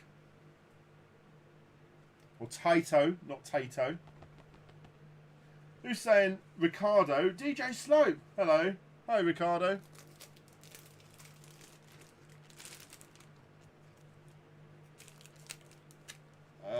Put it back. So yeah, that's a really nice little bag that comes with right there. Close that up. Then you have, if I take this bit out, come on, oh, you take it out that way. An art book which has got some great imagery in there. Really, really nice imagery. But eventually it gets to a point where it's just all in Japanese and you can't read any of it. Good old your phone translation thing is going to help out a lot there. Then you have, like, these little bits here are basically for the board game version of it, which I've obviously all cut out and put aside. If you watch my video on it, you'll know what that is all about. There's the instructions, which we had to translate with a phone. And finally, the game. There's your game with some stickers, a little bit of card, bad white background. And there you go. Who just donated? Slopes Invaders for the Ninscambo Snitch. What are you going on about, mate? Oh, guys, I am dying in this room. It is so hot, but I will finish. We're getting closer. We are getting closer. Very close, actually. So there's that one. Oh. Oh, it's so hot in here. I've got these two lights directly on me. Wow. Right, anyway. Next up, another box set. This is one that quite a lot of people have. The Toki Retro Collector Edition box set, which is really, really nice. I'll show you why if I open this up. Go take a bathroom break and cool down. No, Night Will. We're going to get through this together. I'm doing it for you guys. We're going to get through this. I thought this would take about an hour to get through 103 games. How wrong I was. What are we at? 4 hours now. Jeez. Woo! We're getting close. We're getting close. Right, okay. So obviously inside you've got the game itself. Nice bit of artwork right on the inside. There's your back cover. Then you've got all of this, and I probably should. Let me come down here. You're going to miss out. I'm going to go on my knees. We're going to make this. Let me move all that aside. We'll come back to that. Actually, I need all of that, don't I? Right. So here we go. Here we go. So basically what we're doing here is we're going to be building an arcade machine. I need to remember how to actually do it. Right. Okay. I believe, and I think the way it works is when they go in, you put the little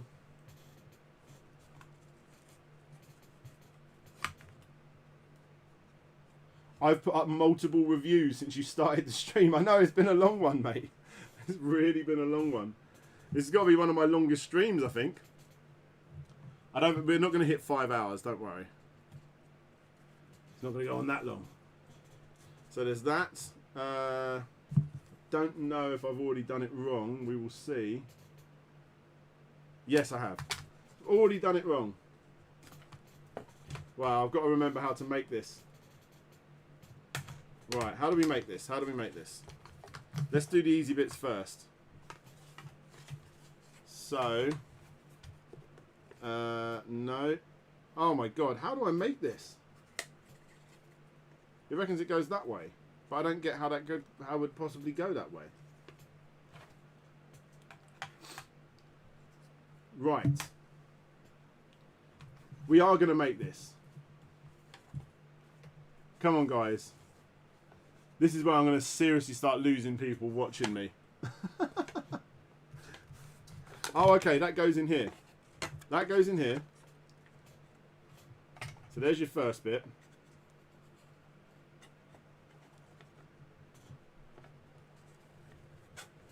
Oh, this is so fiddly, because you've got to push it in, and then you've got to... Let me move the camera up so you guys can see me a bit better. Come on. Right, there's one. No one's talking. This has got to be the most boring part of the stream. I really should just stop whilst I'm ahead.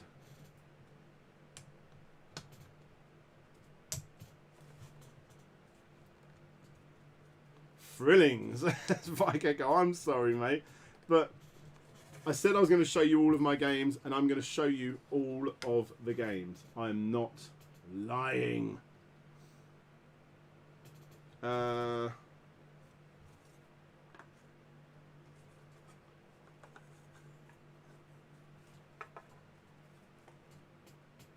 Oh, mate, I've messed this up. I believe they go in here.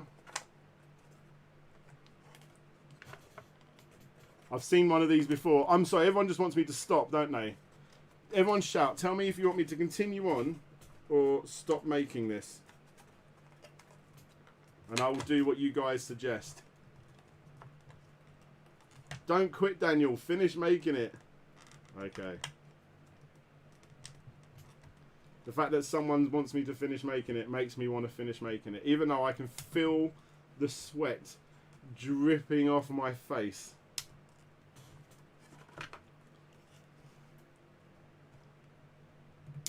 You can do it.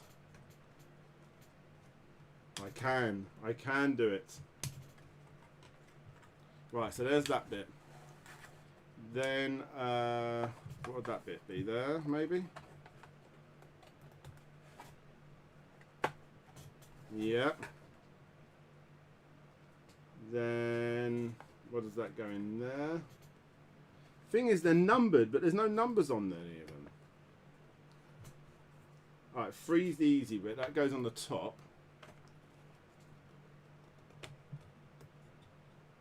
Oh, okay, that's easy. That goes on here.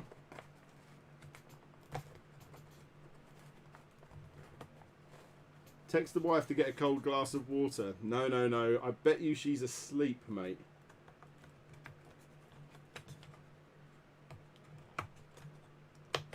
There we go. Right, I've built it, but now I just need to put all the rubber bands on, and then I can show it in all its glory. The fact that this is like a £25 game or something ridiculous is quite impressive, really.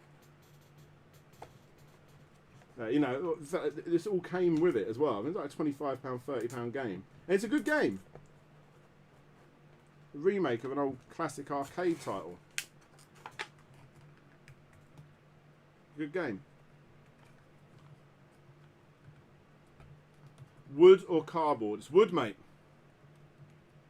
It's wood. But that's one side done.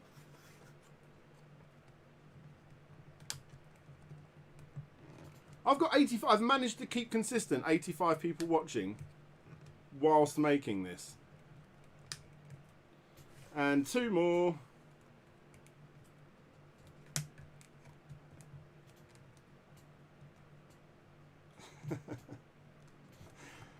And there it is in all its glory. Ah!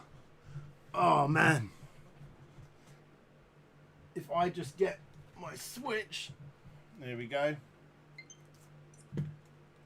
And then that goes in there. There it is. You can see what my son was playing earlier. There you go, and then you play with these. Job done. Turn that off.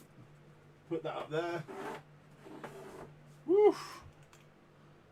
Right, and what else is in this box? You had this really high quality, like comic book. Oh, it's so good. There's like one that side and then one that side as well. Really, really nice. Beautiful artwork on the stickers. And look, check that out. That is like proper, going back to like Boogerman, Earthworm Jim days artwork. Really, really nice. Oh, there's more as well. Stupidly nice artwork. I know it's just cards and you've seen it 1,000 times, but it looks really good in this little collector's set. And yep, there's your little cover that it goes over. I can't imagine the company that made this made much money on it, because like I say, this game's like £25 new, like this as well. But it's good.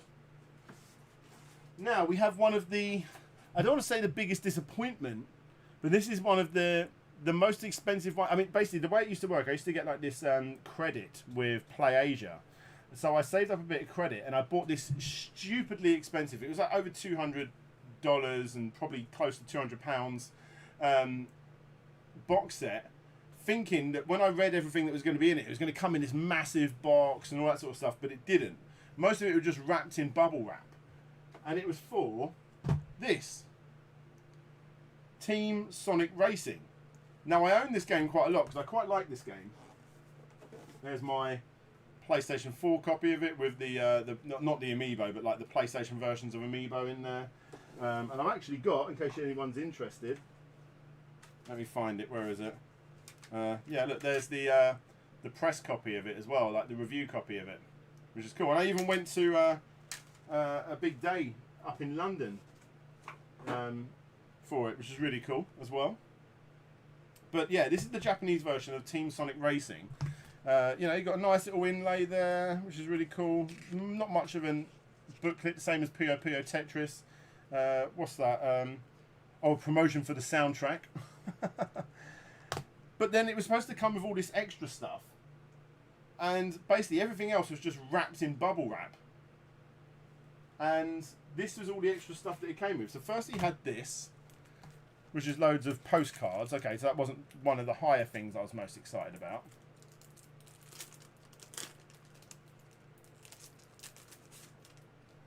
So here we go.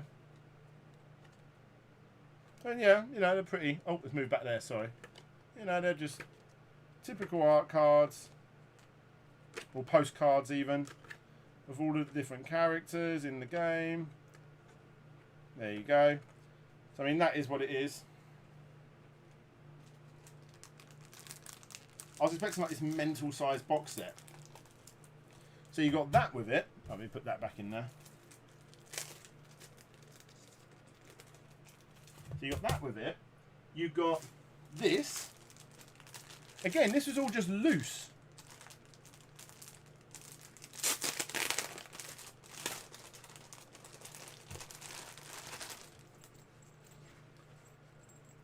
Jingle, jingle, jingle. A pencil case.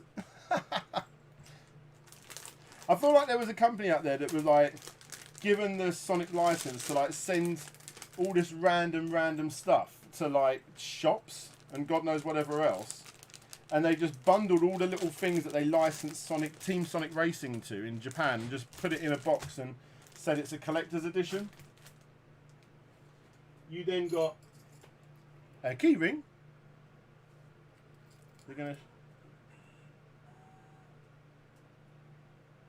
What's that? Ben Jones. That was very disappointing, especially compared with Sonic and All-Star Racing Transformed. Oh, what, the game itself? I know there was people that hated it. I liked it. I still think, yeah, Transformed was a better game. It came with these glasses. They're a little bit dusty. So if I hold it like that, you might be able to see it a bit better. So you had the dark speed. So that's all to do with... obviously shadow. If you go inside you can see that in there. Then you had this side, which is all to do with Sonic himself, Sonic speed, and there it is on the inside. Is it a bit better that way? Yeah, you can see it a bit better there. So you had that one, and then you might have seen this in some of my videos in the background. Move all that aside. And then you finally had this little box that you had to put your own batteries in. And when you open this box, this is where basically all the money went in this collector's set. This big, you know, like you see them at parks where they laser etch into the glass. And then when you put it on here, move that out of the way. Here we go. Let me turn the lights off quickly.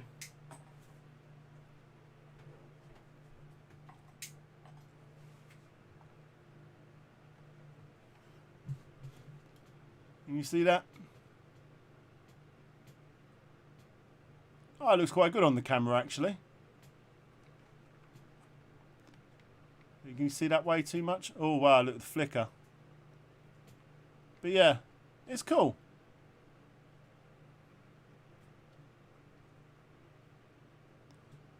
I mean, it's really nice. I think this is where all the money went, and then all the rest of it just chucked in randomly. But it is a shame it didn't just come in a nice big packaged box, you know? But, yeah, I mean, it looks nice. I like that one. Put that back. Oh, no, I normally keep this on my shelf, actually, so I'll put that back up there. And yeah.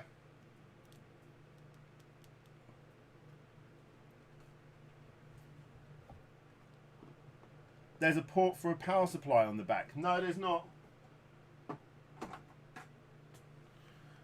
If you look, that if I turn it on, oh, you know what? There is. I never saw that before. I take that back. Yes, there is. Yes, there is. And that just basically changes the type of light.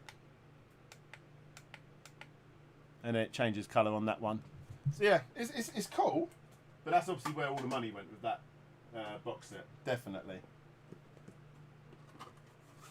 It's just a shame, like I say, it didn't all come in like one big nice box. Let's turn these lights back on. Guys, we're in the final stretch now. Another one from Super Rare Games. We have Tricky Towers. I like this game a lot. Like a hell of a lot. Rainer Watt, this has been a long stream. It really has, Rainer. I was not expecting it to be this long. I really like this game. I got this on for free on the PlayStation 4 as part of like the PS Plus service. Played it online a hell of a lot. And then when I saw that Super Rare Games were going to be putting it out, I was like, you know what, I'm going to definitely buy this. Great game. Plays just like the other one. It has all of the extra DLC, which sadly is actually mostly skins and things like that. But the problem with this game is basically there's no one playing it online on the Switch.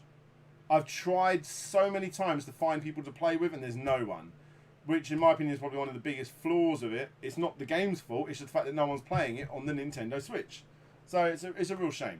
It's a real shame because it's a freaking awesome Tetris-style game. And as always, it came in a nice little wrapper. You've got the inlay there that looks really nice. You got your sticker. You got your booklet, which is good. And then, of course, you got your art cards, of which I have 3, not all 5. 1, 3, and 5.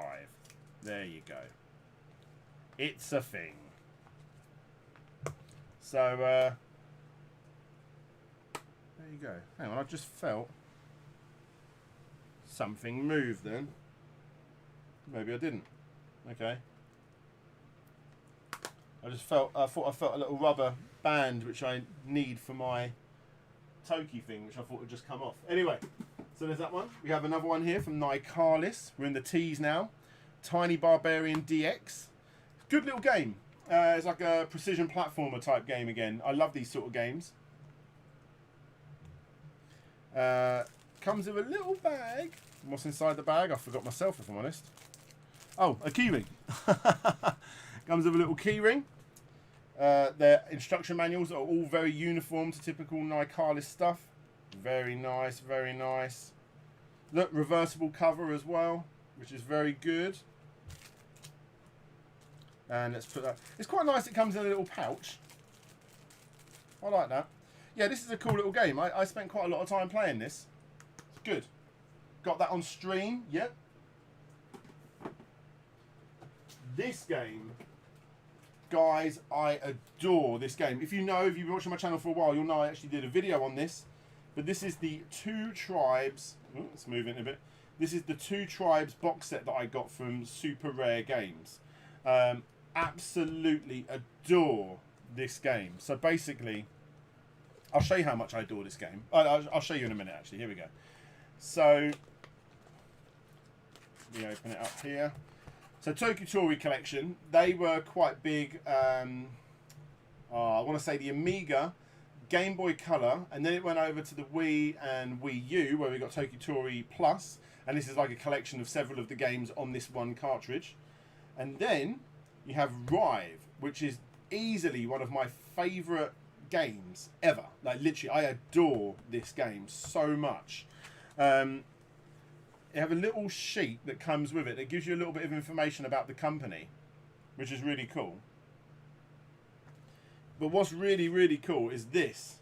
When you meet so many developers when you go to conventions. I obviously at some point met one of the developers or someone promoting for the company, where they said the game was going to be coming out in, does it say on here somewhere? Yeah, we go. Coming early 2015. They never reached that date. It came in late. But I always save that because that's when I actually unknowingly met the people behind the game. It's so cool, and I love this game so much, so much in fact, that I also own it twice on the PlayStation 4. Oh, there we go. And again for the PC. Look at how dusty that is. This version, I'm unboxing games for other consoles now. Comes with a toothbrush. But there you go. I adore it. So for the people that don't know, Toki Tori is like a puzzle platformer where you can't jump. It's a bit like Donkey Kong versus Mario, but you actually control the platforming yourself. Let's move these ones out of the way. And Rive is like a mixture of several different types of platforming game. Very action based. And I absolutely adore it. And actually, here we go. These are this is like the plastic wrapper that they come in. I've just kept this one. And then inside, come on, come out. Here we go. We have the stickers of the games. We have the ones that I've never opened because I don't want to open these ones. Cards for both Toki Tori and Rive. And there you go. That's that game right there. I can literally feel a blade of sweat is about to drip off my nose. Oh, we're getting close. We've now moved to you. Unravel 2. Ah. So I loved the original Unravel when I played it on the original PlayStation 4. Thank you so much, Vike Echo. That means a lot, mate. Admire your overall effort. So just best channel, best YouTube channel. Thank you, mate. Thank you. I really appreciate it. So yeah, I mean, there's really not a lot to this. You know, look, there's a tiny bit of a card out there, which is a bit naff, in all honesty. The game itself, it's a QT sort of Limbo-esque, very highly detailed. It chugs a little bit on the Switch, in all honesty. But I had a lot of fun playing this. You can play it in 2-player as well. Apparently, I've never played it in 2-player, but if you don't play it in 2-player, you actually control both of them, which is a really nice way of playing it. I had a lot of fun with Unravel 2. Yeah, so yeah. It's a good one. It's a good one. Time for the last big box set. We're really getting close to the end of the alphabet now. Valfaris. Met the guys who worked on this game at a convention, and my god, this game is so good.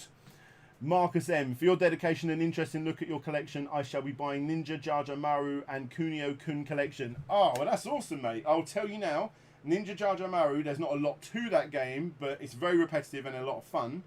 Kunio-kun is freaking hard. It's a very hard game, but if you've got the dedication, go for it. And thank you for your donation, both you and Vike Echo, of course.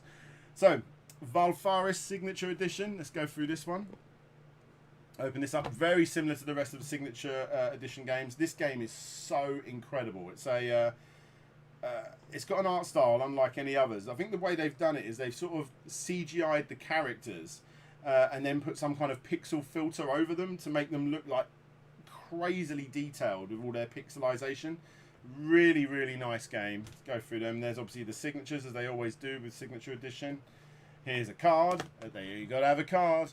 Gotta have a card. Here's the art book, nice and fat. Look at that.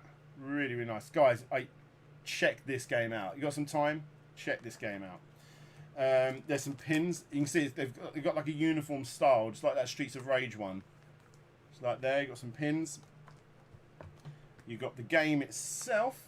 Let's come down here a bit. You've got the game itself, which is nice.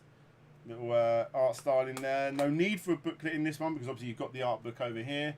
And then, of course, you've got, get it out here, the actual soundtrack, which is the same uniform style as Streets of Rage 4, Dead Cells, and a few others. There you go. And this is a hardcore heavy metal soundtrack. Losing my voice. Yeah, very, very amazing game. It's like, what's this like? What is this game like? Contra. It's like Contra. If Contra was all about being in space, well, I suppose it is sometimes, but yeah, it's very like Contra. Amazing, amazing game. That's a game that I'm so glad I own physically, because I will play through that game several times for the rest of my life, that game. Here's a game that I am yet to play, but you've heard me talk about it a lot. Da, da, da, da, da, da, da. Oh, wrong side. Wonderful 101. So this is the kickstarted version of Wonderful 101 Remastered, which means I spent about 70 quid instead of 30. There's the little thank you note to all of us backers on the back. There we go. Inlay, quite basic, but it's all good. And there's the back. That's it. That is it. What version is this? Oh, it's the European version. So it's literally, again, this is another one that's come in and then come back to me, isn't it? It's a weird one. I keep looking behind me because I've knocked this shelf so much. I feel like I might have actually knocked it out of the wall. But anyway, there you go. Wonderful 101. I'm interested to actually play it a bit more. So we've just got another donation in. What is this one from? Shutter Monk, thank you for showing us your amazing collection. Are there any games you're hoping will get a special collector's edition in the future? Oh, without a doubt. Some of these Xbox ones that are coming to the Nintendo Switch. I want to see things like Ori get a special edition. Definitely Cuphead. That would be so good.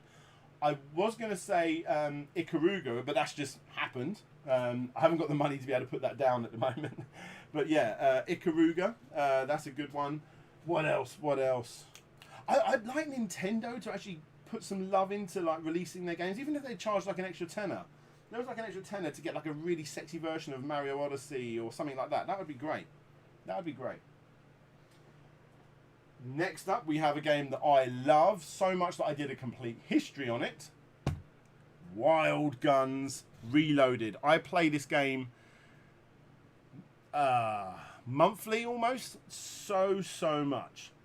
Get a Virtual Fighter collection. Oh, Ricardo, you're speaking my language, mate. Yes, I'll be well up for a Virtual Fighter collection. Sega need to get off their arse and make a new one.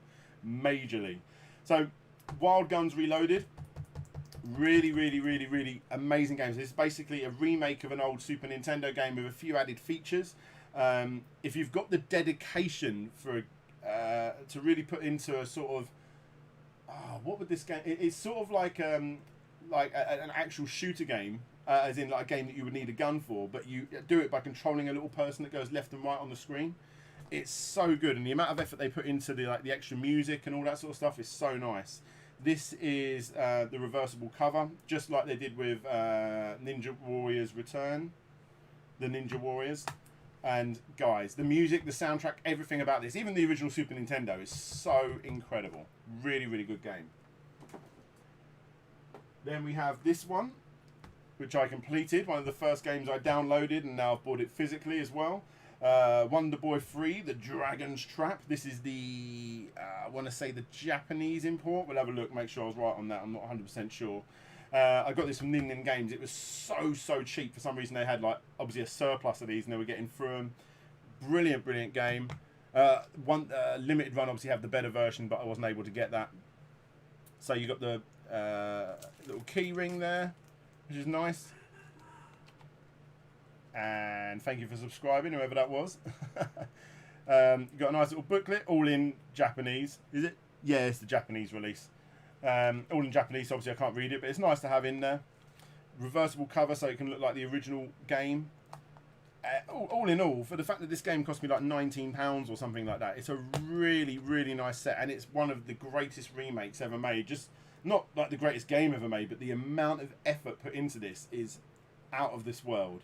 So nice. And obviously it's the people that worked on Streets of Rage 4. So good. 2 games left, people. Oh, 2 games left. Yoshi's Crafted World. I mean, it's okay. My son really likes it. He's 5 years old. I think it's so easy, it's boring. The thing is, I've got nothing against easy platformers, but when they're just this handholdy the whole way through and there's no... I don't know, it's just, I found it so boring. Woolly World was far better. I agree, Marcus. Completely agree. Yeah. Ricardo, I want a Snatcher and Police Nauts remastered. That would be incredible. That would be incredible. I own both of those on vinyl, those games. Daniel, I just realised, did you skip Toe Jam and L? I did! Oh, we'll go back. We've got more than 2 to show you. But yeah, there you go. There's Yoshi. I mean, it's a bit pants. Before I show you Toe Jam, I've just realised I missed this.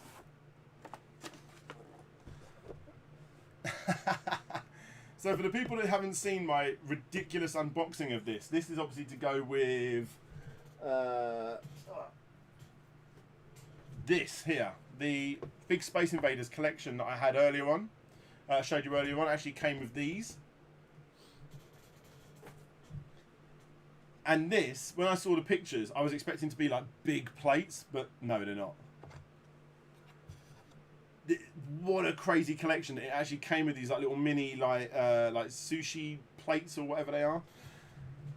It's so strange. Look, check this out. When you actually get close to them, you can actually see. Can you see there? Is it going to zoom in? Try and... I'll get you one that's actually a bit more recognisable. There you go. You can see with the little aliens on there. It's so bizarre. But I love how weird it is. So yeah, that came with the Space Invaders set. Put that aside. This, let's move forward a little bit, is my Toe Jam and L set, which is easily the biggest, most bulkiest, hardest to display on your shelf collector's set. There we go. Collector's set. So yeah, this is this one. It's a really good game, isn't it? It's so good. I did a complete history as this was coming out as well. And the developers saw it and they really liked it, which was nice. So inside here, I'll bring this back down a little bit now. Oh, not too much actually. You got all this 90s wrapper. You got the game itself with the pins. And then you get a blind box, which honestly I wasn't too happy about. Because this was a bloody expensive set. And I feel like you should have got all of the characters, because there's no way you're going to be able to get them all. But yeah, you've got all of the you've got the main characters, and then you get a random blind box of some of the extra bits that you see in the game, but you should have really had them all. The game itself, I'm like losing my mind here. This has gone on for so long. Inside you've got the Genesis style reversible cover, which is really nice. A stupidly thick, I mean this is huge, this book. It's like a, it's not an instruction manual, it's a book, and they never used to be this fat. This is better than it used to be. Really nice set there. God, I am losing it. Oh, this was the, went round the box itself. It's just basically like a ribbon, a fake ribbon. Then you obviously, as all limited run, big boxes go, you have to look down on the Game Boy. Big old poster. Like that. Card. Then these, which I'm never going to take out of their boxes, but basically you cut them out, and there's the stands for them on this bit. Yeah, you cut these out so you can make these all stand up. You have the soundtrack on cassette, which I've never taken out of its box. And finally, oh, I've got to do it, haven't I? I know I want to end this stream, but no, we've got to do it. Put that aside. The world map that you make when you put them all on. So let's see if we can do this. Guys, I'm literally losing it.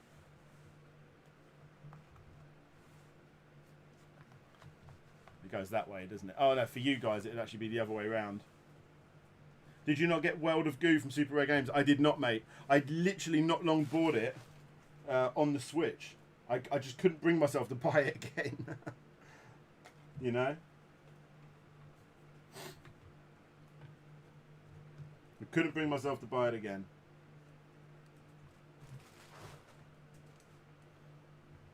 There we go. If I push that back here, yeah, you'll be able to see that now. This is the second time I've made this for you guys.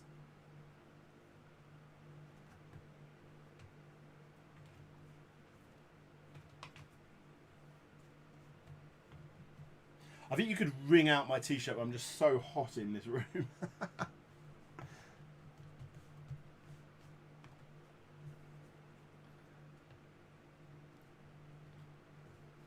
World of Goo is my only import game for the Switch. Oh, really?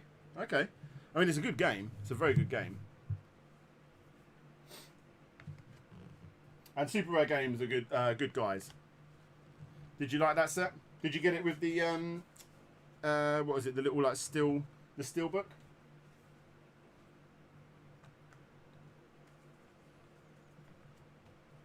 You can see I've obviously done this before because I'm getting them mostly in the right way. Daniel Eberson, king of unboxing videos. Well, thank you, mate. I'm just not stopping. I was going to make this like a proper video for the channel, but you know, I thought it'd be better if we did this together and got some like live reviews and things like that. I thought that'd be cooler. Oh, I'm losing it now. It goes that way, doesn't it? Yeah, there we go.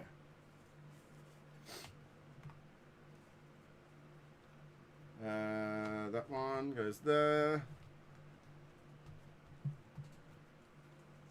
That one goes here. And that one goes there. Ta-da! And then you put your little characters on there and you move them around and you can recreate Toe Jam and L. There we go.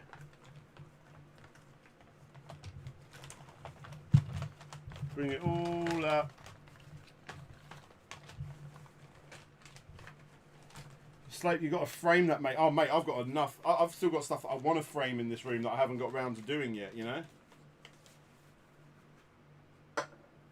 Put that there.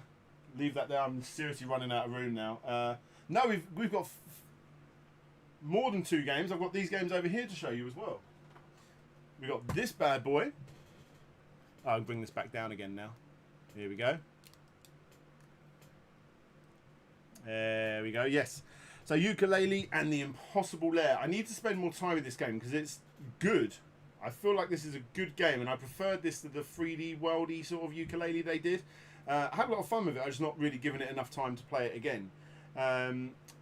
There you go.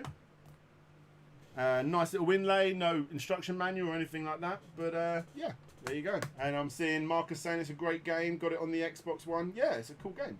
Like I said, I've played it a bit. I did enjoy it. I've just not spent a lot of time with it. I need to spend more time with it. And now, finally, we're on to the final 2 games. I just realised that I've actually got 2 games over there that I need to show you. Firstly is, well, I've got the camera faced that way. This. Zelda, The Legend of Zelda, Link's Awakening, the limited edition. This one went up really cheap and then instantly shot up in value. Big time. Massively. So basically, let's have a look through. Oh, so yeah, that was on the back, obviously going around the box, but I've obviously taken that off now. You've got magnets, which I will never put on my fridge or whatever. This is cool. Look, you lift this little string up and it lifts up the game. I think that's so cool. So yeah, you lift that up there. Legend of Zelda, Link's Awakening. Open it up. Crappy little card that no one needs, but nice background. That's a really nice image, actually. Oh, go that way. Really nice image. I played this quite a lot. This is the European version, obviously. There's your metal tin with all of the original screenshots from the Game Boy version, which is really nice. And look at that. That is... And you can actually feel that indent there. And all that there Oh, that's cool. That's the best tin that I have, without a doubt. So take that off. Then you have this art book, which is very high quality. This is what I want to see Nintendo do with all of their games, like all of their main big ones. I mean, you know, like, why wasn't this done for like Mario Odyssey and everything else? Yeah, I prefer the 2D top down, well, not 2D, but like the top down Zelda games, and this was fun. So there we go. Put that in there.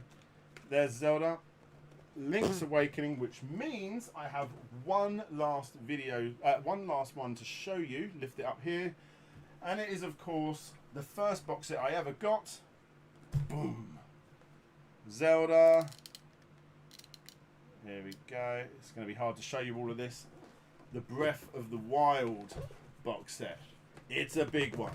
It's a big one.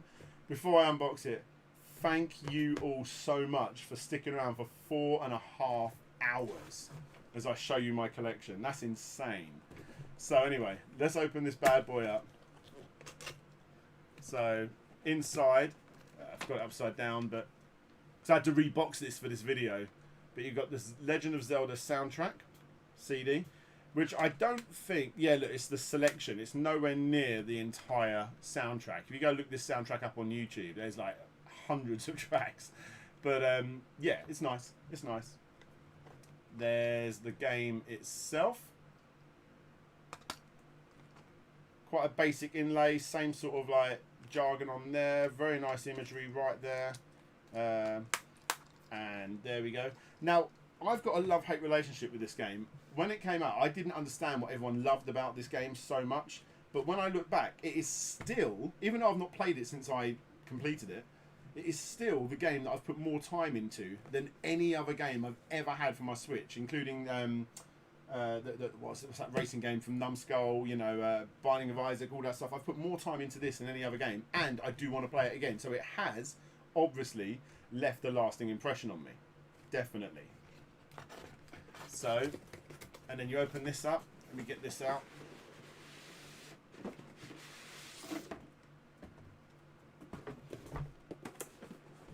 So you got this big old box here. Look at that. And then inside the box, you've probably seen this in the background of my videos quite a lot.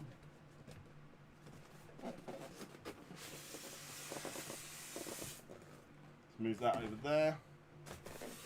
Ooh, all falling all over. Then you have, come on, open up.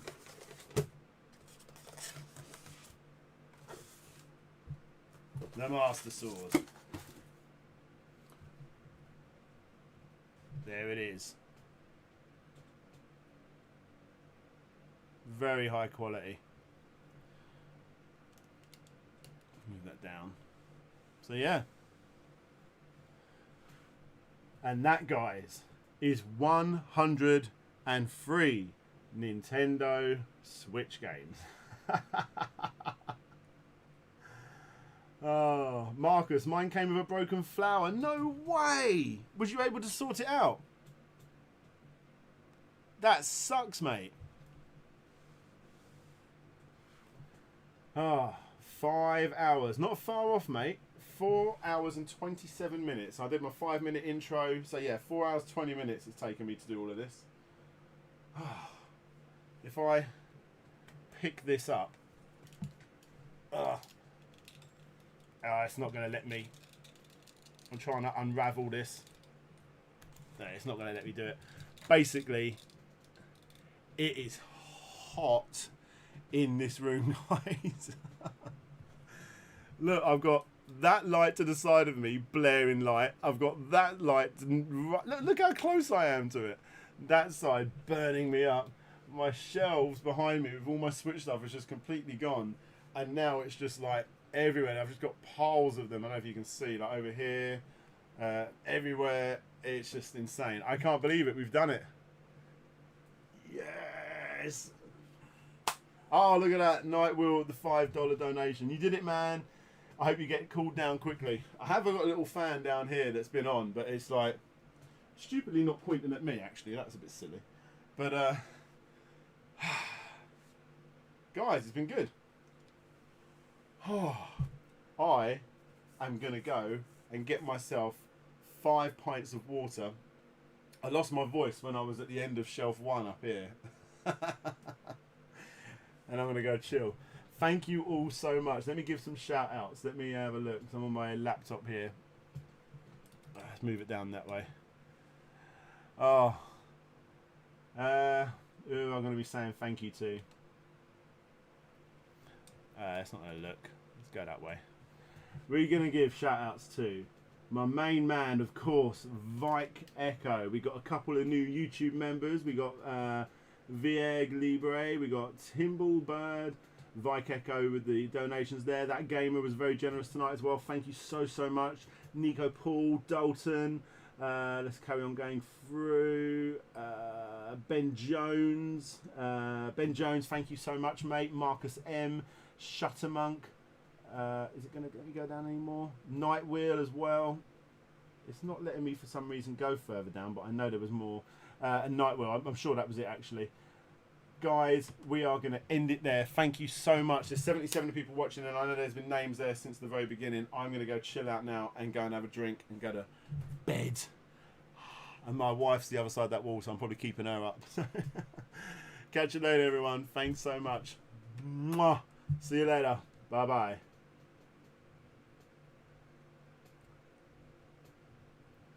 I can't stop this. There we go. See you later, everyone. Bye-bye.